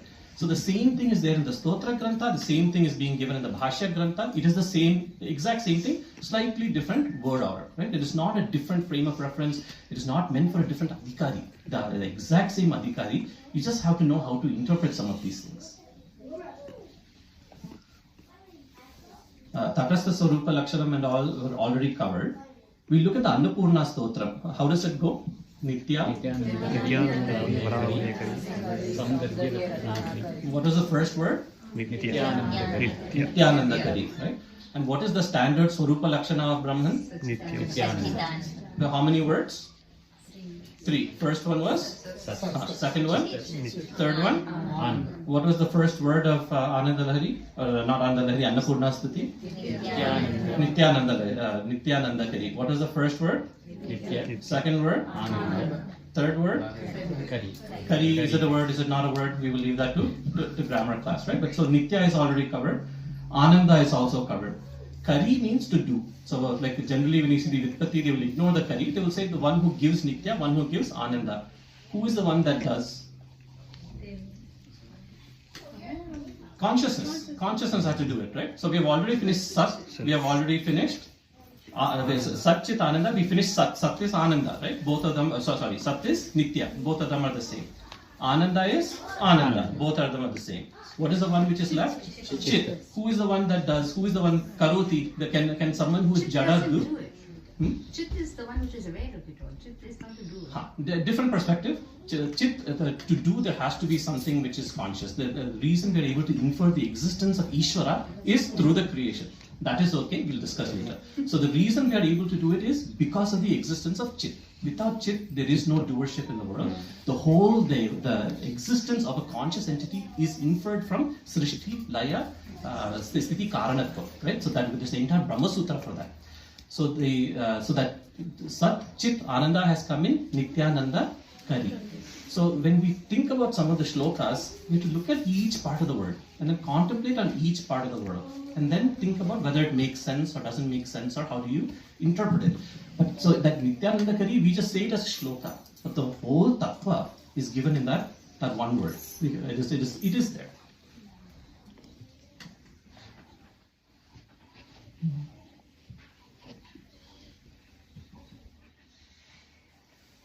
Right? And there are so many places where the same thing comes. In Lalita Sahasranāmam also, aprameya, swaprakāṣa, manovacha, magocha, right? So that's what prakāṣa has come. It is swatantra. It cannot be paratantra. It has to be swatantra. So that swaprakāṣa covers it. Like it is that independent entity which does not even have creation. There we have switched again from tatastha lakshana to swarupa lakshana.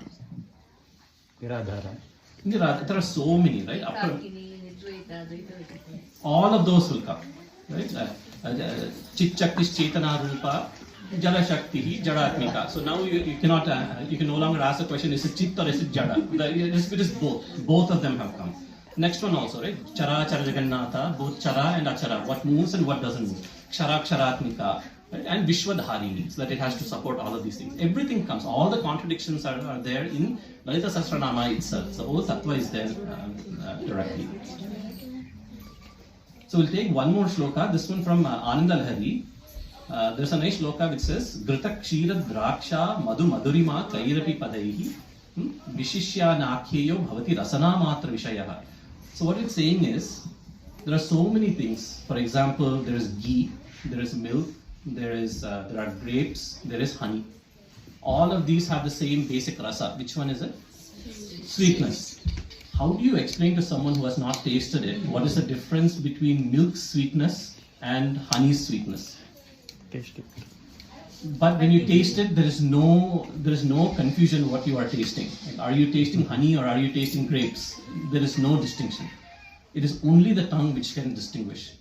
So through this shloka, Bhagavad has basically said that the pramana vichara is there. There is a pramana. There are some things that can only be seen by that pramana. Only the tongue can taste. Only the eye can see. Only the nose can smell. You cannot replace one sense with any other sense. And only through jnana can you accomplish the sakshatkara. Like that pramana vichara is there, and he uses this really nice example to kind of convey that fact. So why is he giving this example? Because he's saying that the tongue is a pramana, and then we don't stop there. Then you think about what else is a pramana, what is its field in which that pramana operates. So the jnana is in the mind then? The knowledge? Is that the jnana is the only thing which can destroy ajnana. No amount of upasana, no amount of bhakti as Advaita bhakti, no amount of karma can destroy ajnana. So the only way to do it is jnana, and the jnana is a vyapara of the mind.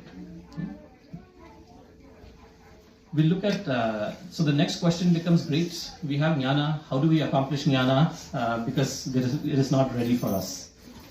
So there, when we talked about bhakti, we said it was Sundara bhakti, right? So bhakti is Sundara bhakti.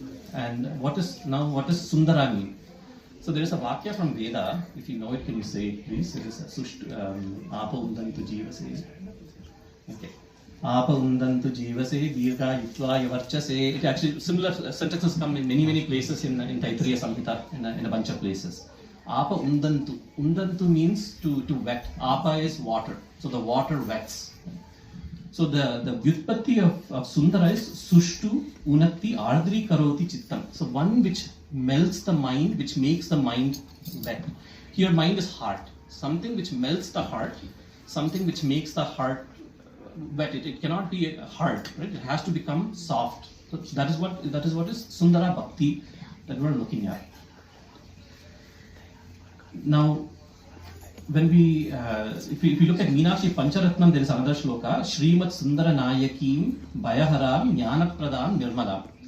So a bunch of adjectives are there. There are so many shlokas like this. They will just string together 4 or 5 different adjectives. We'll translate the adjectives and move on. But let's look at this one.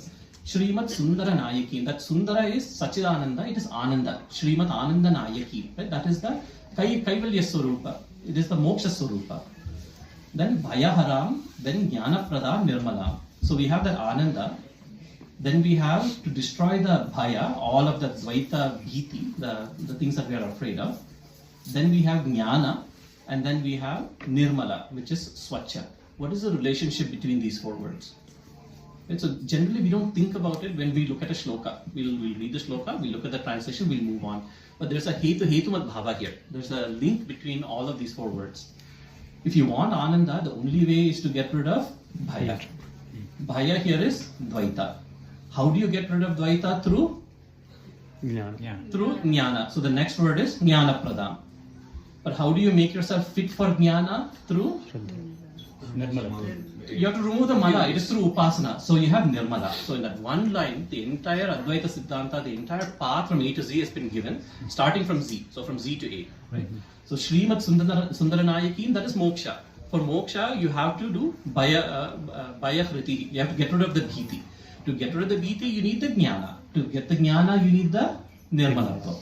Right? So that whole thing has been given. So in the stotras, you have to contemplate upon the relationship between each pair of words. And the Hetu-Hetumat Bhava is there all over the place. Most shlokas have it somewhere or the other. It'll be hidden somewhere or the other. So they're not just randomly put together string of words. They're not just randomly put together strings of words. We'll look a little bit at the Bhavani Bhujanga Stotra.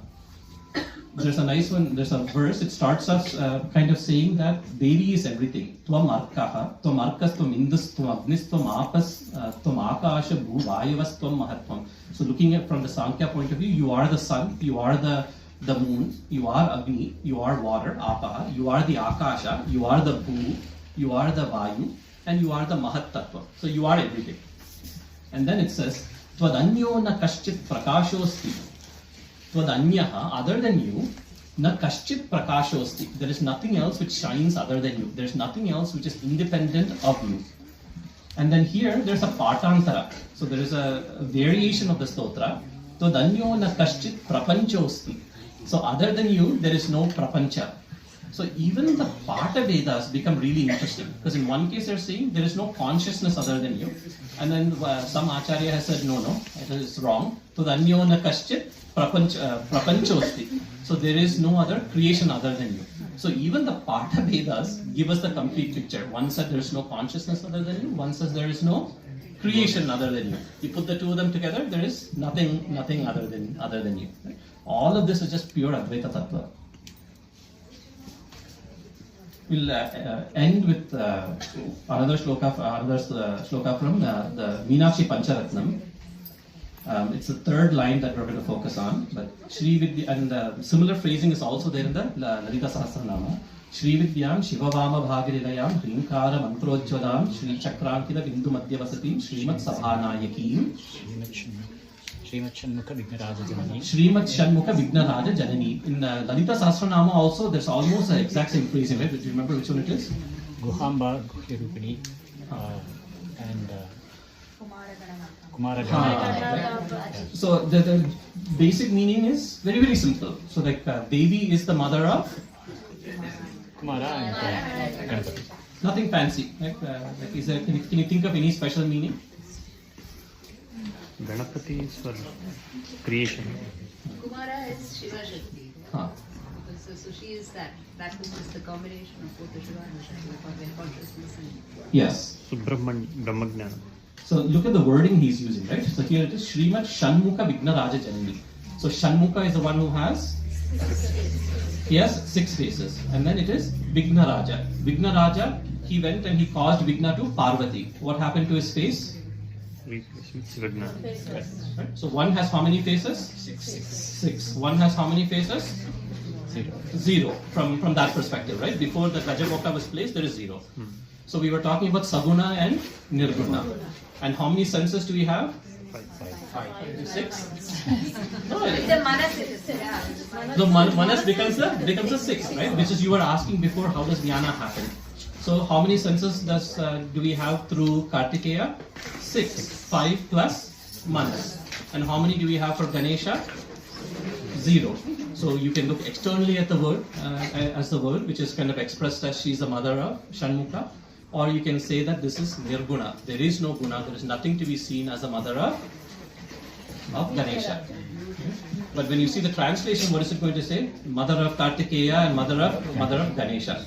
So learn some basic Sanskrit or your mother tongue, Telugu, Kannada, whatever it is, and then contemplate on why these wordings. Some of these things will come. Sometimes you will invent new things that Bhashyakara himself did not intend, and sometimes it may be what he intends. But either way, it allows us to contemplate upon the Advaita Tattva. And the Advaita Tattva in the Stotra is not different from the Advaita Tattva in the Upanishads or in the Bhashyas. It is the same thing. It is just a slightly different lens. Sarvaihi Sanskritam Pataniyam. Pataniyam eva. So some basic Sanskrit will go a long way. I'll just read the Gangashtakam one stotra. I won't explain it. I think we may have talked about it last time, but it talks about what bhakti is again. So Mata Shambhavi Shambhu Sangha Milite Maulau Nidayanjalim Tvattire Vapushova Sana Samaye Narayana Angridvayam Sanandam Smarato Bhavishyati Mama Prana Prayanotsave Bhuyad Bhakti Ravichita Harihara Dvaitatmika Shashwati. So at the end of my days, may I be in that Ganga which is coming through Shiva, where I am going to remember Vishnu's feet, as a result of which I will have nothing other than the Advaita Bhakti, which is the Abheda of Hari and Harihara. That's us.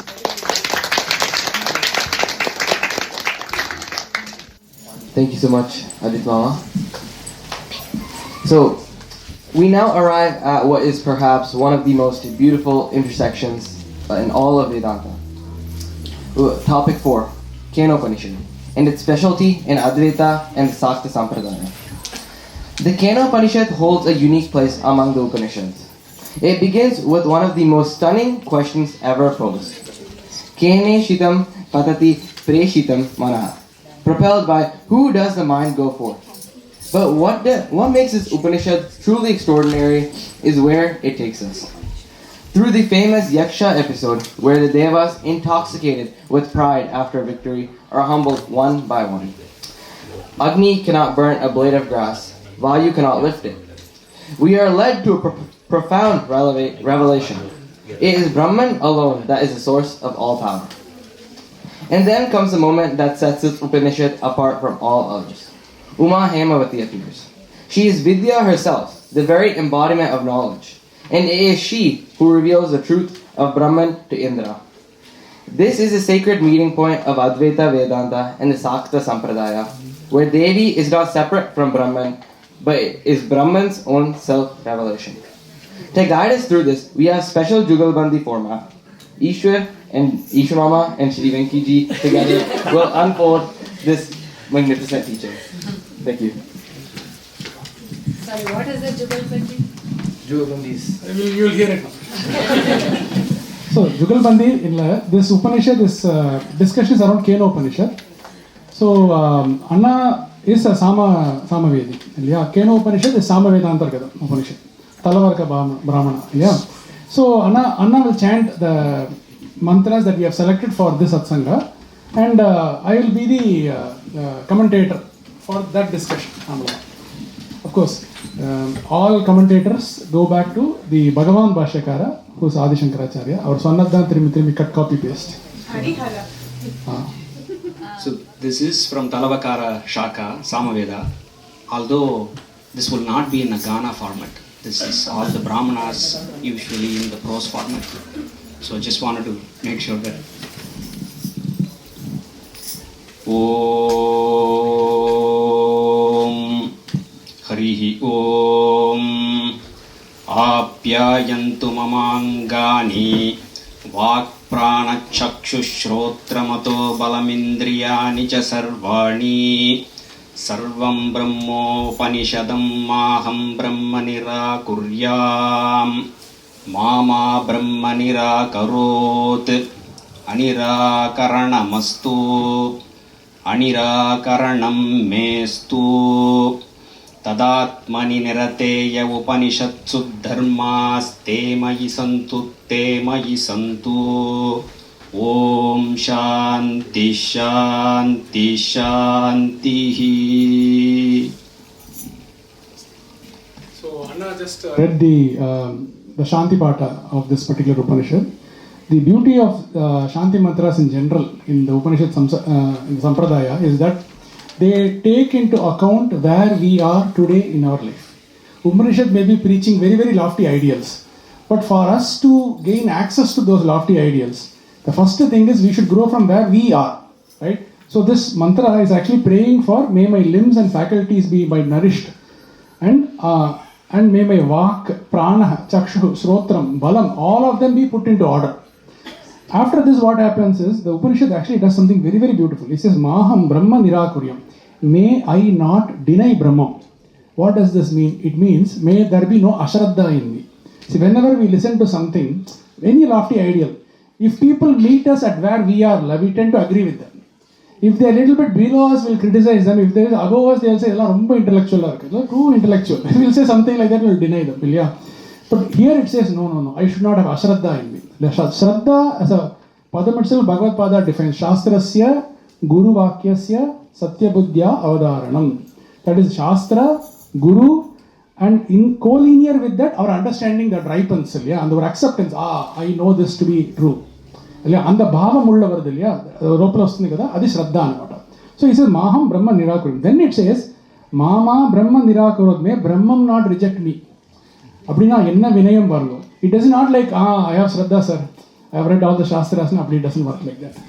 Upanishad itself says, Brahman only reveals itself to those who seek it. Dvaraniya bhavam. We should have. Then only Brahman reveals itself. That is how the Mundakoshti says. So that is how the Shanti Mantra itself, Shanti Mantra prepares us and also informs us how to get prepared. So we will start Namaskaram to all. So the theme is Shākta. So we are going to come to the punchline on why Bhagavad Pada is sometimes referred to as Shākta. One aspect of that we have already explored. He is a great Bhakta of Ambal. That we have been looking at all the stotras. We have been doing Mananam. And Ajit very beautifully, and so did Ramachandran, explained the whole Svarūpa Lakshana, Tatakshana Lakshana things which are there in Bhashya Granthas, in Prakarana Granthas, in Stotra Granthas. Right? So that is one bhavam we have been seeing consistently throughout. Now we will look very specifically at Kena Upaniṣad because it is one of those special Upanishads where Ambal directly appears as Umā Haimavatī.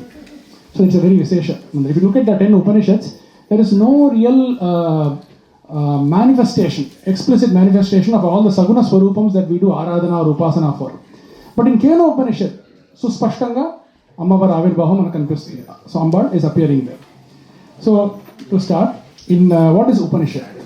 In Khedam Upaniṣad Bhāṣyam, Bhagavad Pada says, Sader Dhator Visharanagati Avasadhanartasya Upani Purvasya Kvip Pratyayantasya Rupam Idam Upanishad Ati. Idea is Upanishad is basically meant Upa, Ni, Sad. Moon padangal.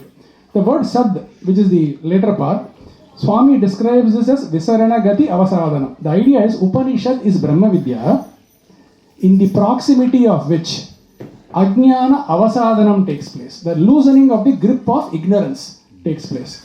That is the very meaning of Upanishad. By Upanishad, by primarily is meant Atma Vidya or Brahma Vidya. In a secondary sense, it becomes a book. If somebody has a book on Indian history, you can't show them the book and say this book is Indian history. That doesn't mean anything, right? But the book reveals Indian history. And the Upanishad in a secondary sense is a grantha or a text or a mantra which reveals the Paratattva, which is that is why it is called Brahma Vidya. That is the primary meaning of Upanishad. So that is how Bhagavad Pada introduces. Now one such Upanishad is the Kena Upanishad. Why is it called Kena? The Padam Kena is given. It starts as Om Kene Sitam Patati Presitam Manah Kena Pranaha Pratama Praiti Yuktaha Kene Sitam Vacham Imam Vadanti Chakshuhu Srotram Kahu Devo Yunaktihi Kene Sitam Ityadi Upanishad Parabrahma Vishaya Vaktavya Iti. That's what Bhagavad Pada states. With the Padam Kene Sitam, this Upanishad is talking about Parabrahma Tattvam. So what is Kene Sitam means? Directed by whom? This is a very beautiful quality of Vedanta Darshana in general. Not just Advaita, Vishishtadvaita, Advaita, Veda Siddhantas and everybody. Is that whenever we develop Bhakti, our Bhakti should be to truth. When we are in pursuit of truth, our pursuit of truth should not be sacrificed at the altar of satisfaction. If satisfaction becomes the criterion for truth, everybody will have their own version of truth.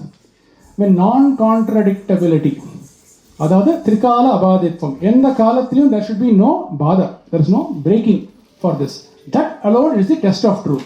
In the high standard of truth is there in our Sanatana Dharma Sampradaya. So all the Darshanakaras, they are all of that quality. Bhagavad Pada is no exception. So here, the Upanishad mantra itself states, I am thinking, Eashwar is speaking, you are all listening, but directed by whom? Kene Sitam is the mind functioning, going and taking the names and forms of all those people before me. How is the Vak coming forth? What is that power within which is actually systematically revealing to me everything else, all the Indriyas, all their functioning and everything else? So that is the inquiry. So in this first mantra itself, you can see that a slight difference is being drawn about the thinking act and who is stimulating the thinking act. The listening act and who is the listener behind the listening act. It cannot be just the body, because there is a witness to the body also, witness to the mind also. So this process, Rumba simply said, it is a Drik Drishya Vivekam process. Drishyam is that which is appearing to our awareness, Chaitanyam. Manasporanaki Kalige Ye Oka Namarupa Vaibhavamu, it's a Drishya Prapancham Antangada. And a Pancha Bhudatmakanga Untundi. That is how we see everything. But in what light of awareness this appears, that is the Drik. So Upanishads generally gradually take us from where we are and gently they allow us to turn our attention to the omnipresent awareness. We often think I exist. There was a famous Western philosopher who said, I think, therefore I am. So does it mean you are not there when you don't think? You are there. Deep sleep itself is the proof. Waking is also the proof, but we don't consider waking as a proof, because waking we are busy thinking all the time. Right? But in deep sleep, is not, like Swami Sarvapriyananda beautifully said in English, deep sleep is not absence of experience, it is experience of absence. That is true. Siri, I'm not talking about our Siri, Siri is Siri.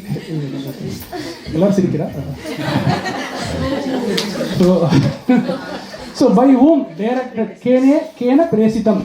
Does the outer Indriyas and everything function? How does the Prana Shakti function? All this.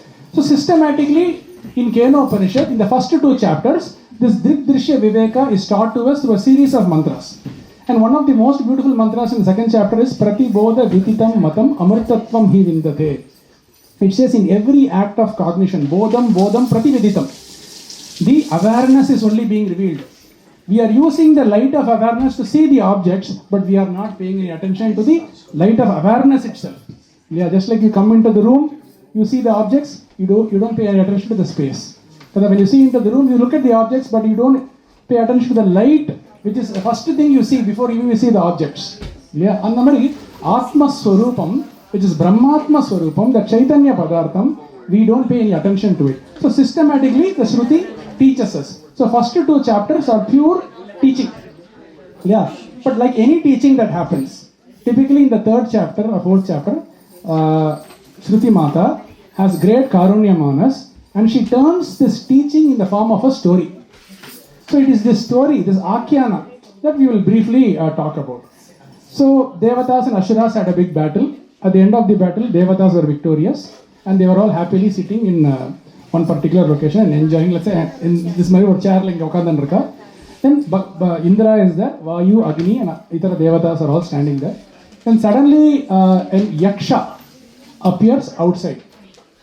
Then Indra looks outside and sees Yaksha. Yaksha means there are very, in Prakriti, there are some divine forces like Yaksha, Kinnara, Kimpurushas, Gandharvas, they are all there. There are like some semi-divine, quasi-divine beings actually. So it's very hard to know, who they are, what form they will come. We see in Mahabharata also, right? Yamadharmaraja appears as an Yaksha in front of Yudhishthira. Then we have Yaksha Prashna, right? It comes in Vanaparva, right? So like that when Yaksha appears, then Indra becomes very something, it's like seeing the Yaksha, something stirs inside Indra. Then Indra says, Agni, can you go and find out who that is, right? Then Agni starts going towards this. So Agni is actually going first. Bhagavad Pada is saying, Agni is going first because he is called Agragami. He is the first. We say any Vaidika karma, the first and basic thing is Agni, right? Let's say we organized a very beautiful yajna and we had all the dravyas. We are even ready to put ahuti, but then nobody has lit the fire. Then it is all pointless. Yeah, so Agni is Agragami. He is also the messenger of the Devatas, right? Because whatever Havish we offer, Swami as Hutasana takes it to all the Devatas, right? That is how it works. So he goes first. Agni goes there with full confidence. Then Yaksha asks, who are you? Then Agni says, my name is Agni. I am also called Jata Vedas, right? I have another name. He says Jata Vedas. And the interesting thing is, Jata Vedas means one who knows the origin of everybody. Jata is like Bharta.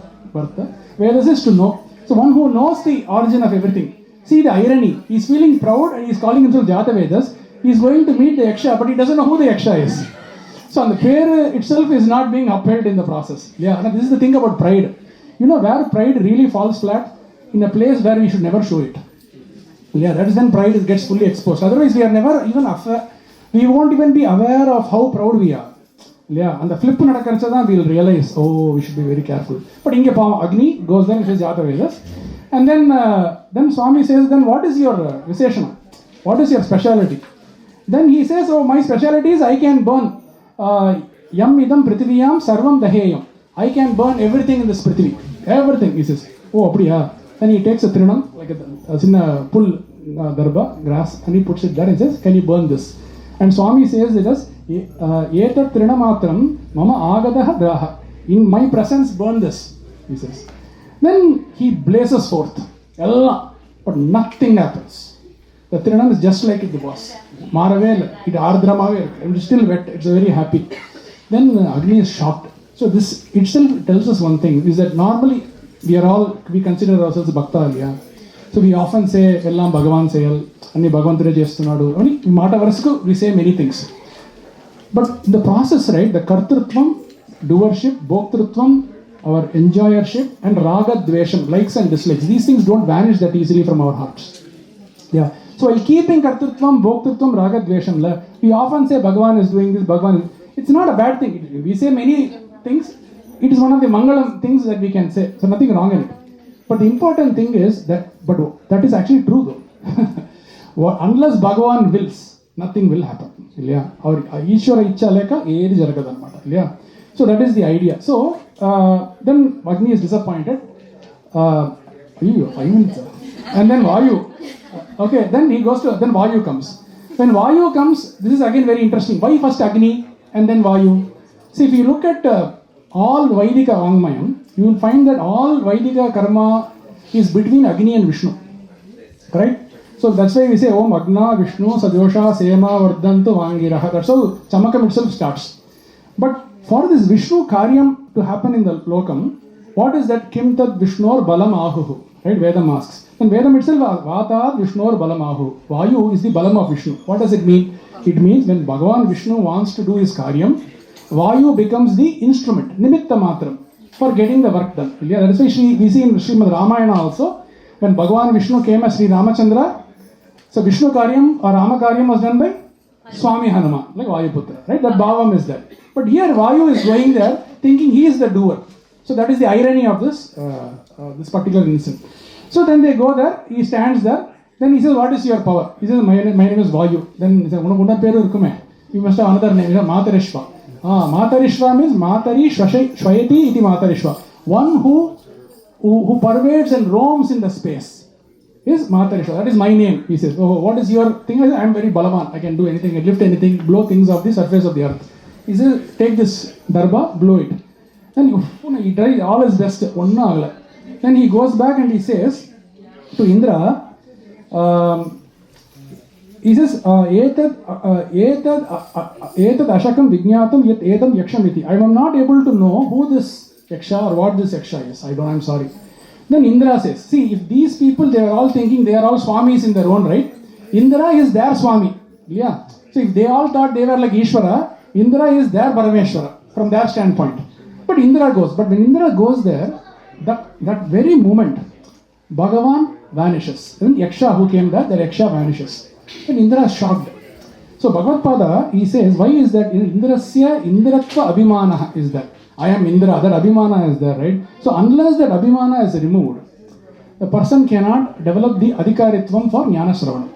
So he immediately vanished from that. That's what Sri Ramakrishna always says, right? Water always collects in low-lying areas, right? There has to be that Vinayam sufficient enough for us to grasp the truth that is being taught to us. So that's why Swami, so he says, Tad anugrahaya eva antarhitam tad brahma babuva. Acharya says, for the sake of giving anugraha to Indra, Yaksha vanished. So by quelling his pride, because you see, this Yaksha spoke with Agni and Vayu. Yeah, they were his subordinates. Manager on the Swami became vanished. Yeah, that must have hurt his pride a little bit. But unlike Vayu and Agni, who immediately came back, in this case, even though Yaksha vanished, Indra did not come back. Indra stayed put. In his heart, he was thinking, what is this? What am I experiencing? Indra, see, without certain level of chitta shuddhi in our lives, certain divine things will not even come within our spectrum of our life. See, if we are called to Ayodhya, or we are having a satsanga, or if somebody tells us, oh, you are not chanting Lalita Sahasranāmam, why don't you chant Lalita Sahasranāmam? It may seem like a very casual remark that somebody has done, but you should remember that all of this is being carefully orchestrated by the great orchestrator. You may think, I am an ordinary person, why would Bhagavan think about me? Bhagavan, he only thinks about us, actually. So that is the anugraham. So Bhagavan vanishing was his anugraham, and that bhavam that comes within Indra, the Shraddha bhavam, is like beginning to take root. So Indra is standing there.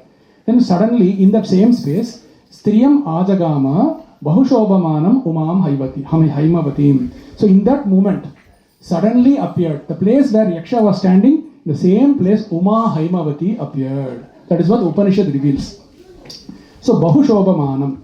Then why did she come? Bhagavad Pada says, Tasya Indrasya Yakshe Bhaktim Buddhva. Having known the bhakti that he had, Amma basically came there. Because Amma said, now we have to teach him the Upanishad. So, Umā Haimavatī, right? Umā Haimavatī basically means what? Haimavatī, Hemakrita Abharanavatīm Iva. One who is adorned in golden ornaments. That is one meaning of Haimavatī. Atava, Umā Hema Himavato Duhita Haimavatī. One who is the daughter of Himavan is Haimavatī.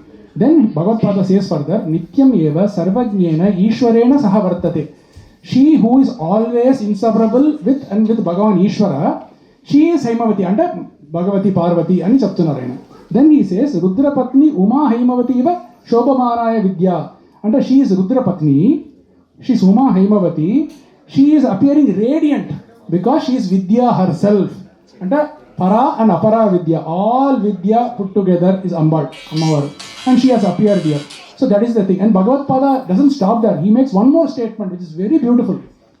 He says, Virupo Abhi Vidyavan Bahushobhate. Even if a person outwardly may not look like a Priyadarshinaha, Ramudiki Priyadarshanaha, Lakshanamandikara, good looking. Even outwardly they may not be good looking. But they will appear to be radiant, it seems, if they have Vidya in them. So that is the Bhagavad Pada teaches. Umā, we know the Nama. Umā itself is Omkaram is Akara, Ukara, Makaram. Here it is U-Ma. U stands for Parameshwara, Ma stands for Brahma, A stands for Śrī Mahavishnu. That is why in Kalidasa took this and says when mother, Parvati Devi's mother, Meenakshi, came and said, don't do this kind of a Katoramaina tapas. That is U-Ma. And said, don't do tapas for Ma, for U, and Shiva. don't do this tapas for Shiva. And with the play of words, Kalidasa says that. And Sutta Samhita also says, Umā Vidīnām Uttama Chitta Vritti. The Uttama Chitta Vritti that we have in all of us. Satvikamaina Vritti. That is the pure manifestation of Umā Devi. So that is how it starts. Then Ammavaru comes and Ammavaru basically starts giving him teachings. She says that all that victory that you thought you were doing, it is not your doing. It is all Bhagavan's doing. It is all Brahman's doing. So that is the teaching that basically she gives. And Bhagavad-pada, while commenting on this, says that we need Guru. It is not enough to have a book, enough to have command over, let's say, speech or language or understanding. That Guru Acharya Purusho Veda, right? We have to Vijnanartham sa Guru Nevadi Gachet, Mundaka Upanishad says.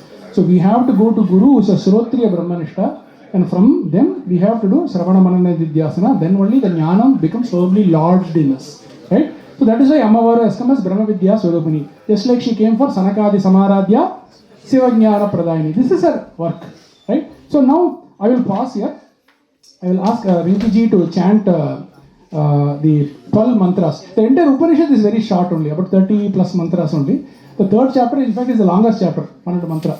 So Rinki-ji will chant the 12 mantras. Then with that, I will briefly recap the teaching, and then last few mantras, and we'll be done actually. It will take another 10 minutes. Hari Om. I will also chant it very slowly. Just now you heard the story, just follow the chant. You will listen, when you listen to the chanting, you will see the dialogue happening between Yaksha and Agni, Yaksha, Vayu. So you will say.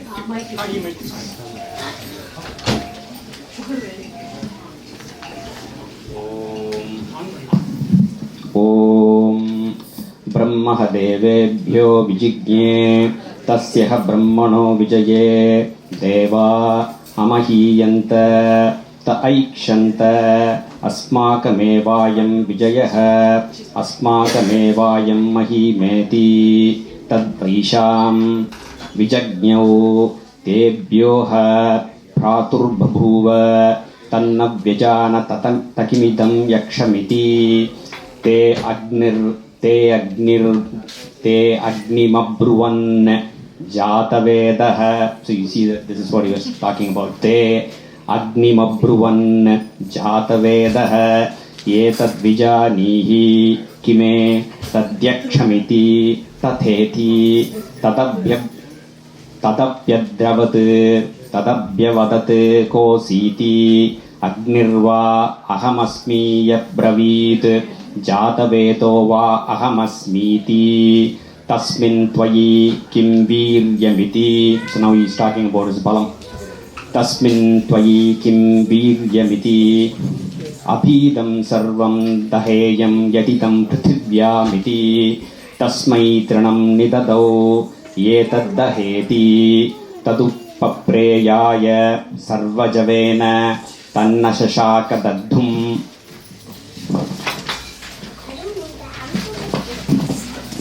Tanna Shashaka Daddhum Satata Yeva Nivrute Naita Dashakam Vijñātum Yate Tadyakshamiti Ata Vayu Mabruvan Vayo Yetad Vijanihi Kime Tadyakshamiti Tatheti Tadabhyadravat Tadabhyavadat Kositi Vayurva Ahamasmi Yabravit Matarishva ma Ahamasmiti Tasmin Tvayi Kim Viryamiti Apidam Sarvamadadiya Yadidam Prithivya-miti Tasmai Trinam Nidadau Yetadadasveti Tadupapreyaya Sarvajavena Tanna Shashaka Datum Satata Yeva Nivrute Naita Dashakam Vijñātum Yade Tadyakshamiti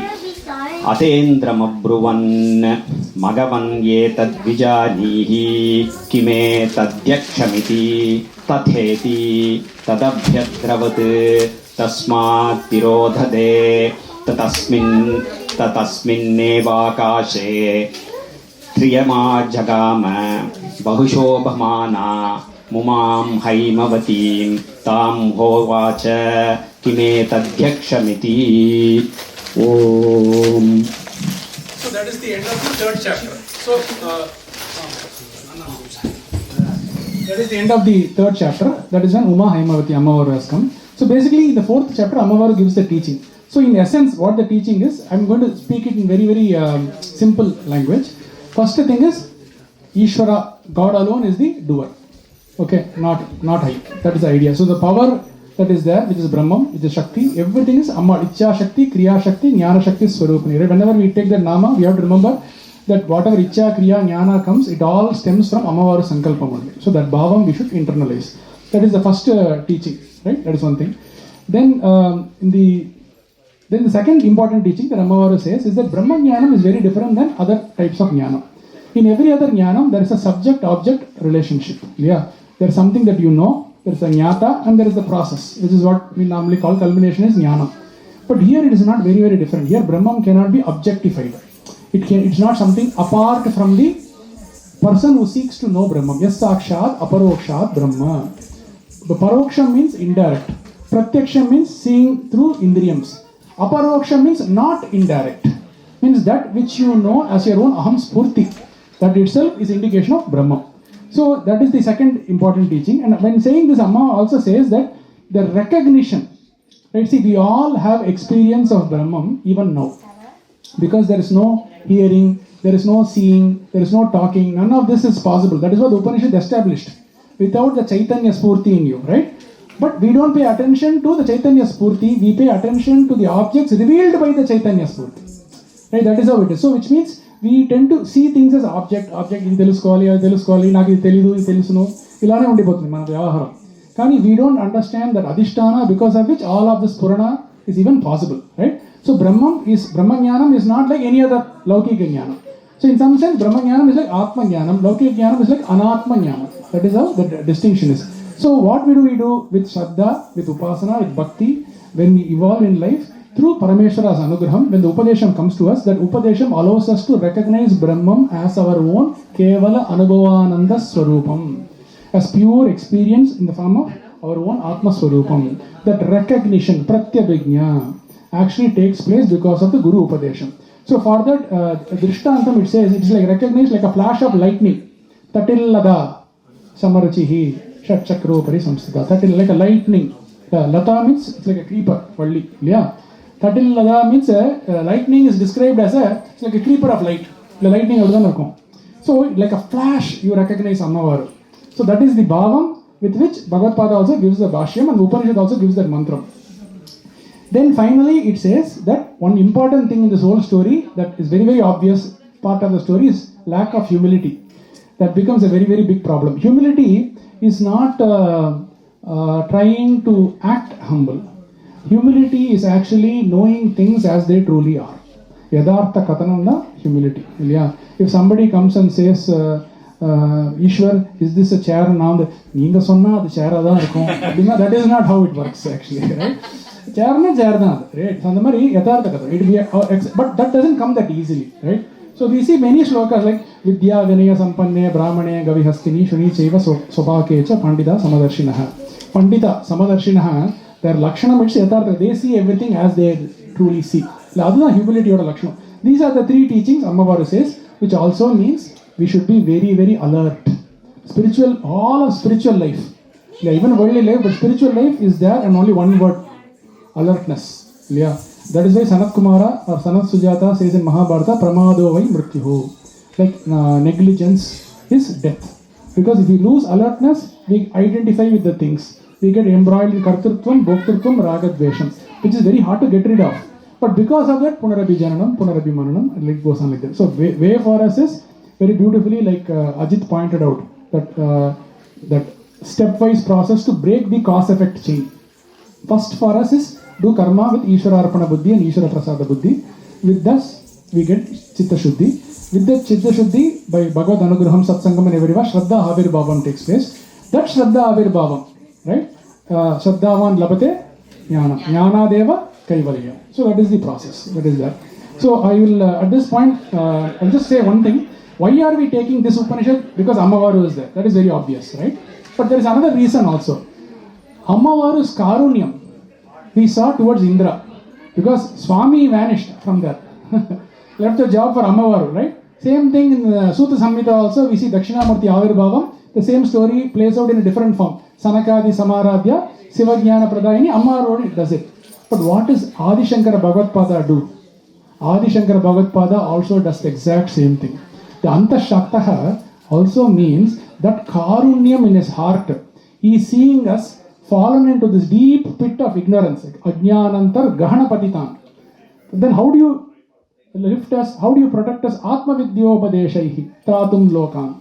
For protecting the loka, he is giving Atma-vidya upadesha and he is lifting all of us. Right? So what Ammavaru is doing is what Swami Shankara is also doing. So Anta-Shaktaha not only means he is a Bhakta of Ammavaru, but it also means that same Ammavaru is there in him as Brahma Vidya Acharya. Right? That is the important theme of this whole congregation. So at this point, the fourth chapter is ramping down. Last there are a couple of few mantras and then there is Shanti Patam. Anna will take over at this point.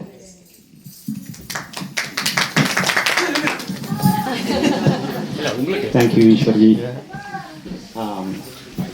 So now, like Eashwarji said, we have the last three verses of Kena Upaniṣad. It's very short. The fourth chapter, last 3 verses I will chant. I also talk about the meanings of those 3, 7, 8 and 9.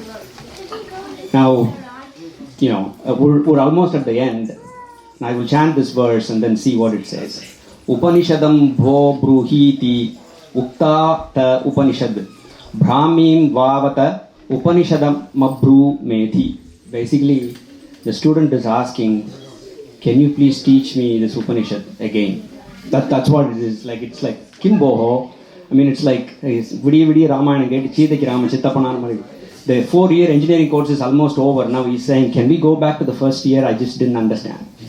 But the meaning, the deep meaning behind that is, the student is asking for a purpose. If you look at deeply, he's asking, is this it? So if I know the Brahma Vidya, is this it? Is this end of everything? Or is there anything else that I need to apply on top of it to get to where I need to go? That's the deep meaning behind it. I will leave it at that. The second verse, the Guru is now answering. Tasyai tapo damaha karmeti pratishta veda sarvangani satyamayatanam. So if you look at it, he is saying, yes, it is. Brahma Vidya is everything.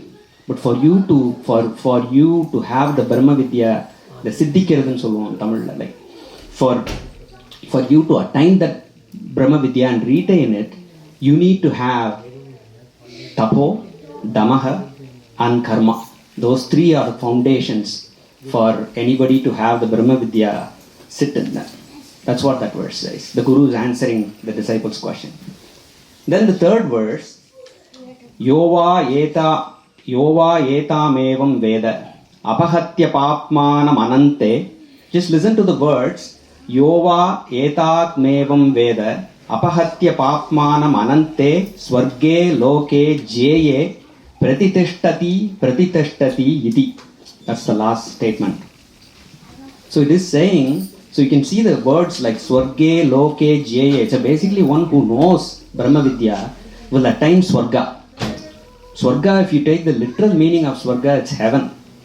But if you look at heaven, heaven is not endless. As soon as you exhaust all your punya karma, you will be kicked out of heaven. So it's not endless. But in this verse it says, Papmanam anante swarge.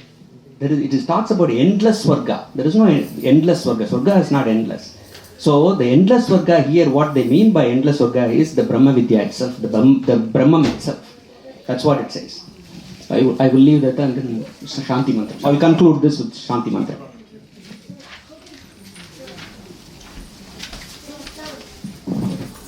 Om Apyayantu mamangani vak pranachakshishrotramato balamindriyani cha sarvani sarvam brahmopanishadam maham brahmanirakuryam mama brahmanirakarot anirakaranamastu anirakaranam mestu tadatmani narate ya upanishatsu dharmaste mayi santu Om Shanti Shanti Shanti Harihi Om. Harihi Om. Ganam tva ganapadigam havamahe kavim kavina vamashravastamam jeshtarajam brahmanam brahmanasvadhana srinmat odivisthita sadhanam. Om Shri Mahaganapataye Namaha.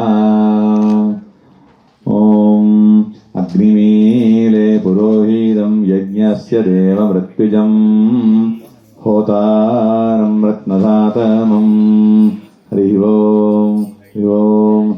Shetorjetva Vayavastho Vayavastha Devo Vassavida Prarpayadu Sreshthadamaya Karmani. Hari Om. Hari Om. Agnāyahi Vidaye Granano Habhyadadaye Nihodasasya Varihishi. Hoi, hoi, hoi.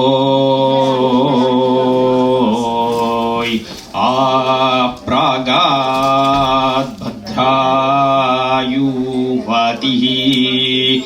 Hoi, hoi,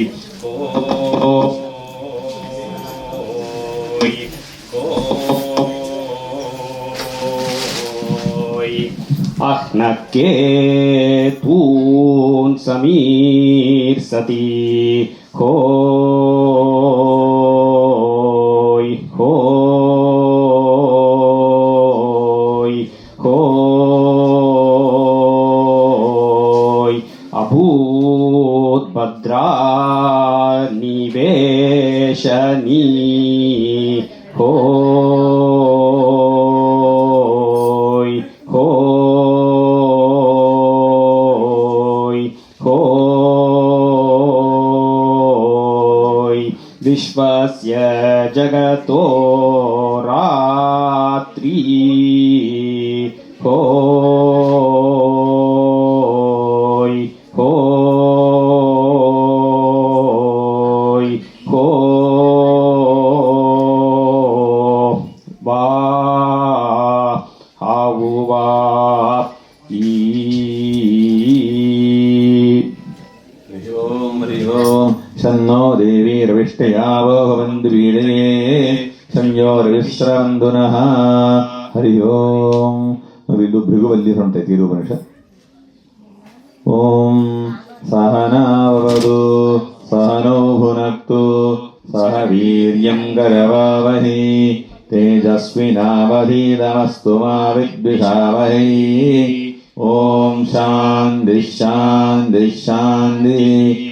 Bhrigurvai Varunihi Varunam Pidaramupasasara Adi Bhagavo Brahmedi Tasma Edat Provacha Annam Pranam Chakshashrotram Manovachamiti Tagambho Vacha Yato va imani bhutani jayante yena jatani jivanti yat prayantya visambishandi tad vijñāsasva tad brahmedi sadavodapyata satapastatva annam brahmedi vyajanad अन्नाद्येव खल्विमानि भूतानि जायन्ति अन्नेन जातानि जीवन्ति अन्नं प्रयन्त्यभिसंविशन्तीति तद्विज्ञाय पुनरेव वरुणं पितरमुपससार अदीहि भगवो ब्रह्मेति तगम्होवाच तपसा ब्रह्म विजिज्ञासस्व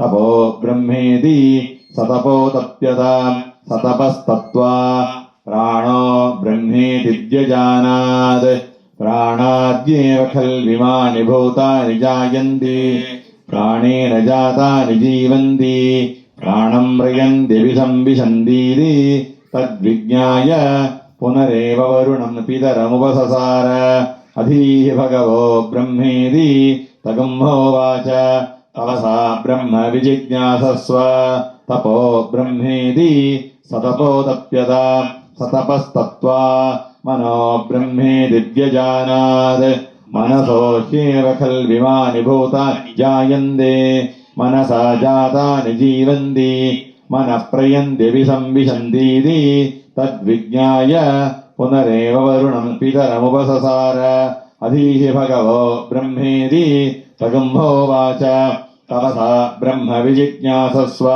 तपो ब्रह्मेति सतपो तत्त्वा सतपस्तत्त्वा विज्ञानं ब्रह्मेति व्यजानात् विज्ञानाद्येव खल्विमानि भूतानि जायन्ते विज्ञानेन जातानि जीवन्ति विज्ञानं म्रियन्ते विसंविशन्तीति तद्विज्ञाय पुनरेव वरुणं पितरमुपससार अधीहि भगवो ब्रह्मेति तगुम्होवाच तपसा ब्रह्म विजिज्ञासस्व तपो ब्रह्मेति सतपोदप्यत सतपस्तत्त्वा आनन्दो ब्रह्मेति व्यजानात् आनन्दाद्येव खल्विमानि भूतानि जायन्ते आनन्देन जातानि जीवन्ति आनन्दं म्रियन्ते विसंविशन्तीति सैषा भार्गवी वारुणी विद्या परमे व्योमन् प्रतिष्ठिता य एवं वेद प्रतिष्ठति अन्नवानन्नादो भवति महान् भवति प्रजया पशुभिर्ब्रह्मवर्चसेन महान् कीर्त्या अन्नं न निन्द्यात् तद्व्रतं प्राणो वा अन्नं शरीरमन्नादं प्राणे शरीरं प्रतिष्ठितं शरीरे प्राणप्रतिष्ठितः तदेतदन्नमन्ने प्रतिष्ठितं स एतदन्नमन्ने प्रतिष्ठितं वेद प्रतिष्ठति अन्नवानन्नादो भवति महान् भवति प्रजया पशुभिर्ब्रह्मवर्चसेन महान् कीर्त्या अन्नं न परिचक्षीत तद्व्रतम् आपो वा अन्नं ज्योतिरन्नादम् अप्सुज्योतिप्रतिष्ठितं ज्योतिष्यावप्रतिष्ठिता तदेतदन्नमन्ने प्रतिष्ठितं स एतदन्नमन्ने प्रतिष्ठितं वेद प्रतिष्ठति अन्नवानन्नादो भवति महान् भवति प्रजया पशुभिर्ब्रह्मवर्चसेन महान् कीर्त्या अन्नं बहुकुर्वीत तद्व्रतं पृथिवी वा अन्नम् आकाशोन्नादः पृथिव्यामाकाशप्रतिष्ठितः आकाशे पृथिवी प्रतिष्ठिता तदेतदन्नमन्ने प्रतिष्ठितं स एतदन्नमन्ने प्रतिष्ठितं वेद प्रतिष्ठति अन्नवानन्नादो भवति महान् भवति प्रजया पशुभिर्ब्रह्मवर्चसेन महान् कीर्त्या न कञ्चनवसदो प्रत्याचक्षीत तद्व्रतं तस्माद्यया कया च विधया वक्वन्नं प्राप्नुयात् अराध्यस्मा अन्यमित्याचक्षते एतद्वै मुखतोऽन्नगं राद्धं मुखतोऽस्मा अन्नगं राध्यते एतद्वै मध्यतोऽन्नगं राध्यं मध्यतोऽस्मा अन्नगं राध्यते एतद्वा अन्दतोऽन्नगं राद्धम् अन्दतोऽस्मा अन्नगं राध्यते य एवं वेद क्षेम इति वाजी योगक्षेम इति प्राणावानयोः कर्मेति हस्तयोः गतिरिति पादयोः विमुक्तिरिति पायौ इति मानुषी समाज्ञा अथ दैवी तृप्तिरिति वृष्टौ बलमिति विद्युति यश इति पशुषु ज्योतिरिति नक्षत्रेषु प्रजातिरमृतमानन्दमित्यवक्षे सर्वमित्याकाशे तत्प्रतिष्ठेत्युवासीत प्रतिष्ठावान् भवति तन्मह इत्युवासीत महान् भवति तन्मन इत्युवासीत मानवान् भवति तन्नम इत्युवासीत नम्यन्ने स्वे कामाः तद्ब्रह्मेत्युवासीत ब्रह्मवान् भवति तद्ब्रह्मणः परिवर इत्युवासीत पर्येणं म्रियन्ते द्विषन्तः सपत्नाः पर्ये प्रिया भ्रातृव्याः स यश्चायं पुरुषे यश्चासावादित्ये स एकः स एवंविद् अस्माल्लोकात् प्रेत्य एतमन्नमयमात्मानोपसङ्क्रम्य एतं प्राणमयमात्मानोपसङ्क्रम्य एतं मनोमयमात्मानोपसङ्क्रम्य एतं विज्ञानमयमात्मानोपसङ्क्रम्य एतमानन्दमयमात्मानोपसङ्क्रम्य इमान् लोकान् कामान् कामरूप्यनुसञ्चरन् एतत् कामगायन्नास्ते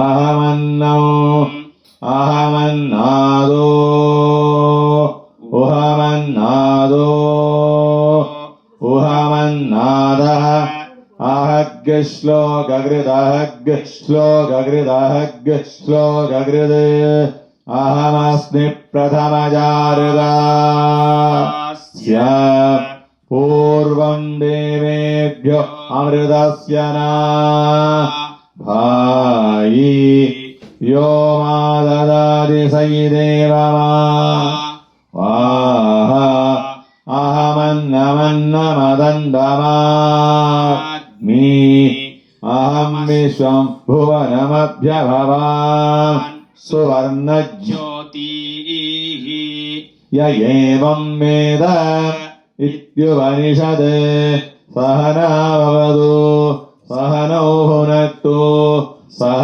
वीर्यं करवावहै तेजस्विनावधीतमस्तु मा विद्विषावहै ॐ शान्ति शान्ति शान्तिः हरिः ॐ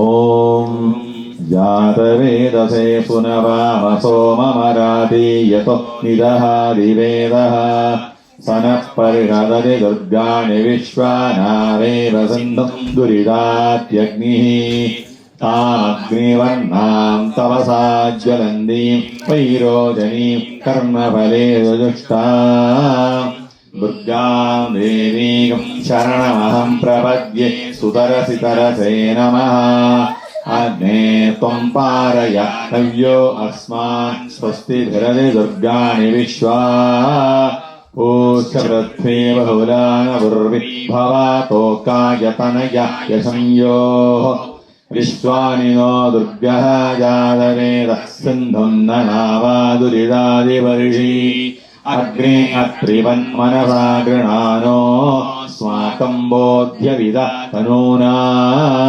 प्रदनादिदकं सहमानमुग्रमग्निकं हुवेम परमात् सदस्ताद् सनः परिषदति दुर्गाणि विश्वा क्षामद्देवो अतिदुरितात्यग्निः प्रत्नोषि गमेभ्यो अध्वरेषु सनाश्च होद नव्यस्य सत्सि स्वाञ्जाग्नि तनुवं विप्रयस्वा स्तभ्यं च सौभगमायजस्व गोभिर्जुष्टमयजोनिषक्तं तमेन्द्रविष्णो अणुसञ्जरेम नाकस्य पृष्ठमपि संवसानो वैष्णवीं लोकैहमादयन्ताम् कात्यायनाय विद्महे कन्याकुमारी धीमहि तन्नो दुर्गी प्रचोदयात् ॐ शान्ति शान्ति शान्तिः अथ ब्रह्मसूत्र चतुस्सूत्री ममदारय अतातो ब्रह्म जिज्ञासा जन्माद्यस्यतः शास्त्रयोनित्वात् तत्तु समन्वयात् ब्रह्मसूत्र भाष्यं युष्मत् अस्मत् प्रत्यय गोचरयोर्विषय विषयिनोर्तमप्रकाशवद् स्वभावयोर् इतरेतर भावानुपपत्तौ सिद्धायां स्वस्ति गीता श्लोकम्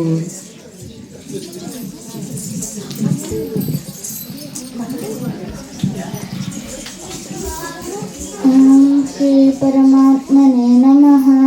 अथ प्रथमोऽध्यायः अर्जुन विषादयोगः।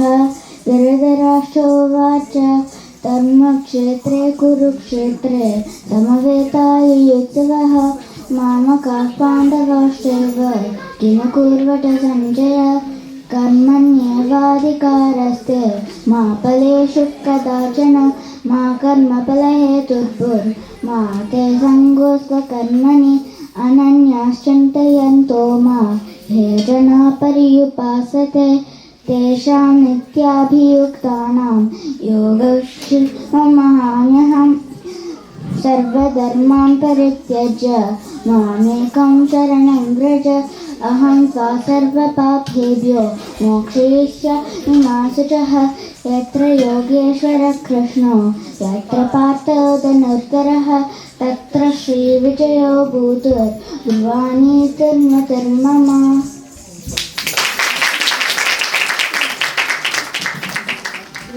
First 5 verses. Abhirāmi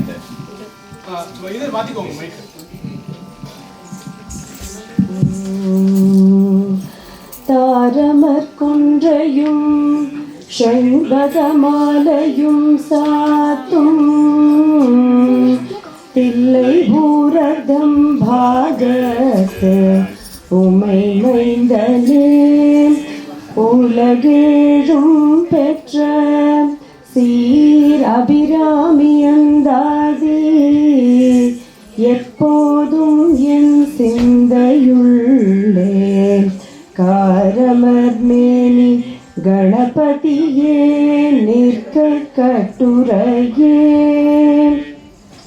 உதிக்கின்ற செங்கதீர் உச்சித்திலகம் உணர்வுடையோர் மதிக்கின்ற மாணிக்கம் மாதுளம் போது மலர்கமலை துதிக்கின்ற மென்கொடி மென்கடி குங்கும தோயம் என்ன விதிக்கின்ற மேனி அபிராமி எந்தன் விழு துணையே துணையும் தொழும் தெய்வமும் பெற்ற தாயும் சுருதிகளின் பழையும் கொழுந்தும் பதிகொண்ட வேரும் பனிமலர் பூங்களையும் கருப்பு சிலையும் மென்பாஷாங்குஷமும் கையில் அணையும் திரிபுர சுந்தரி ஆவது அறிந்தனமே அறிந்தேன் எவரும் அறியாமறையை அறிந்து கொண்டு செறிந்தேன் உனது திருவடிக்கே திருவே வெறுவி பிரிந்தேன் நின் அன்பர் பெருமை எண்ணாத கரும நெஞ்சால் மறிந்தே விழு நரகுக்கு உறவாய மனிதரையே மனிதரும் தேவரும் மாயா முனிவரும் வந்து சென்னி கொனிதரும் சேவடி கோமளமே கொன்றை வார்ஜடை மேல் பனிதரும் திங்களும் பாம்பும் பகீரதியும் படைத்த புனிதரும் நீயும் என் புந்தி என்னாலும் பொருந்துகவே பொருந்திய முப்புரை செப்புரை செய்யும் புனர்முலையாள் வருந்திய வஞ்சி மருங்குல் மகனோன்மணி வார்ஜடையோன் அருந்திய நஞ்சு அமுதாக்கிய அம்பிகை அம்புய மேல் திருந்திய சுந்தரி அந்தரி பாதம் என் சென்னியதே.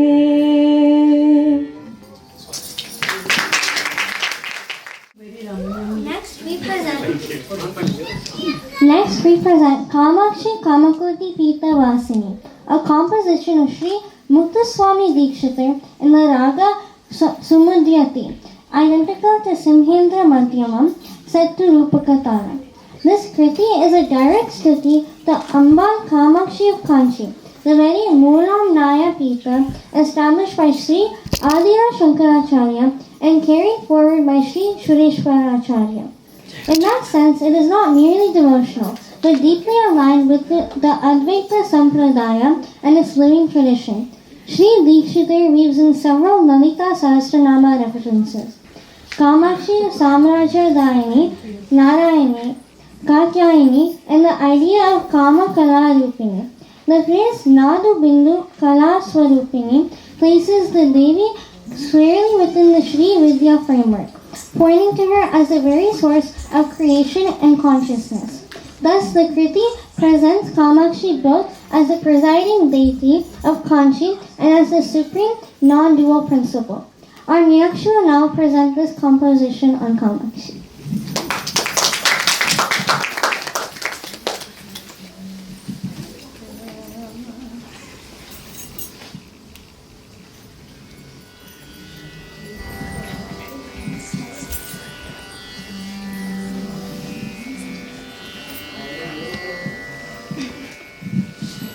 Sanjana's name is also Kāmakṣī.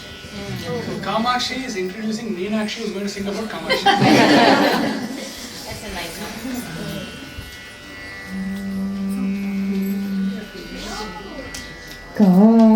Kāmakṣī Kāmakoti Pīṭavāsini Māmava Kāmakṣī Kāmakoti Pīṭavāsini Māmava Kāmakṣī Kāmakoti Pīṭavāsini Māmava Kāmakṣī Kāmakoti Pīṭavāsini Māmava Kāmakṣī Kāmakoti Pīṭavāsini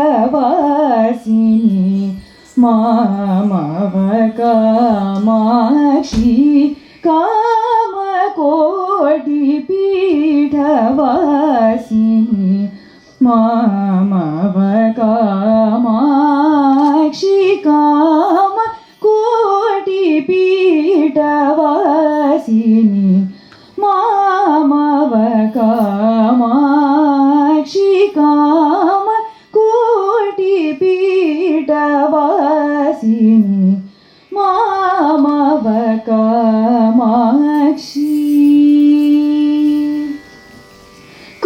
Kumārī Kusumadhyuti Kumārī Kusumadhyuti Kumārī Kusumadhyuti Kumārī Kusumadhyuti Kumārī Kusumadhyuti Hemābharana Bhūṣani Kumārī Kusumadhyuti Hemābharana Bhūṣani Samasta Samrajadayini Sadguru Guhajanani Samasta Samrajadayini Sadguru Guhajanani Kāmakṣī Kāmakoti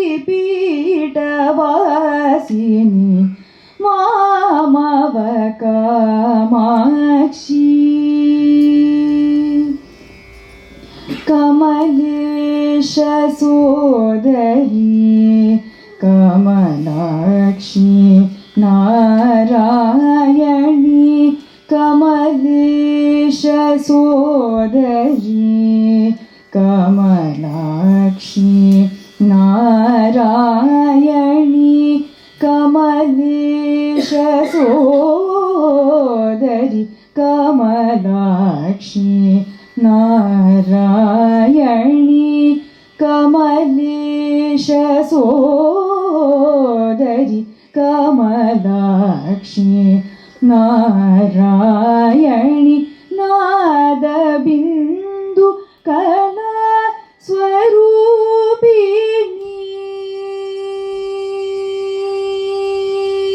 Nada Bindu Kana Swarupini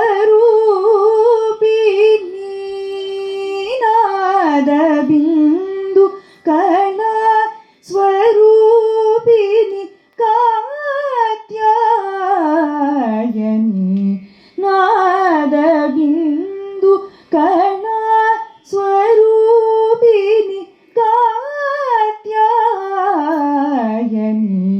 ಕಾಮಕಲಾ ಪ್ರದರ್ಶಿನಿ ಕಲ್ಯಾಣ ಗುಣಶಾಲಿನಿ ಕಾಮಕಲಾ ಪ್ರದರ್ಶಿನಿ ಕಲ್ಯಾಣ ಗುಣಶಾಲಿನಿ ಕಾಮಾಕ್ಷಿ ಕಾಮ ಕೋಟಿ ಪೀಠವಾಸಿನಿ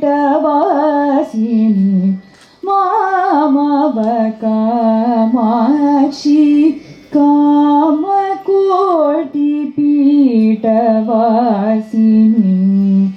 ಮಾಮವ Kamakshi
So what we will do is, since whoever is there in the first kada, so they can offer, and then slowly we can move, then so that people from behind they can all come. So I'll be chanting at a leisurely place only.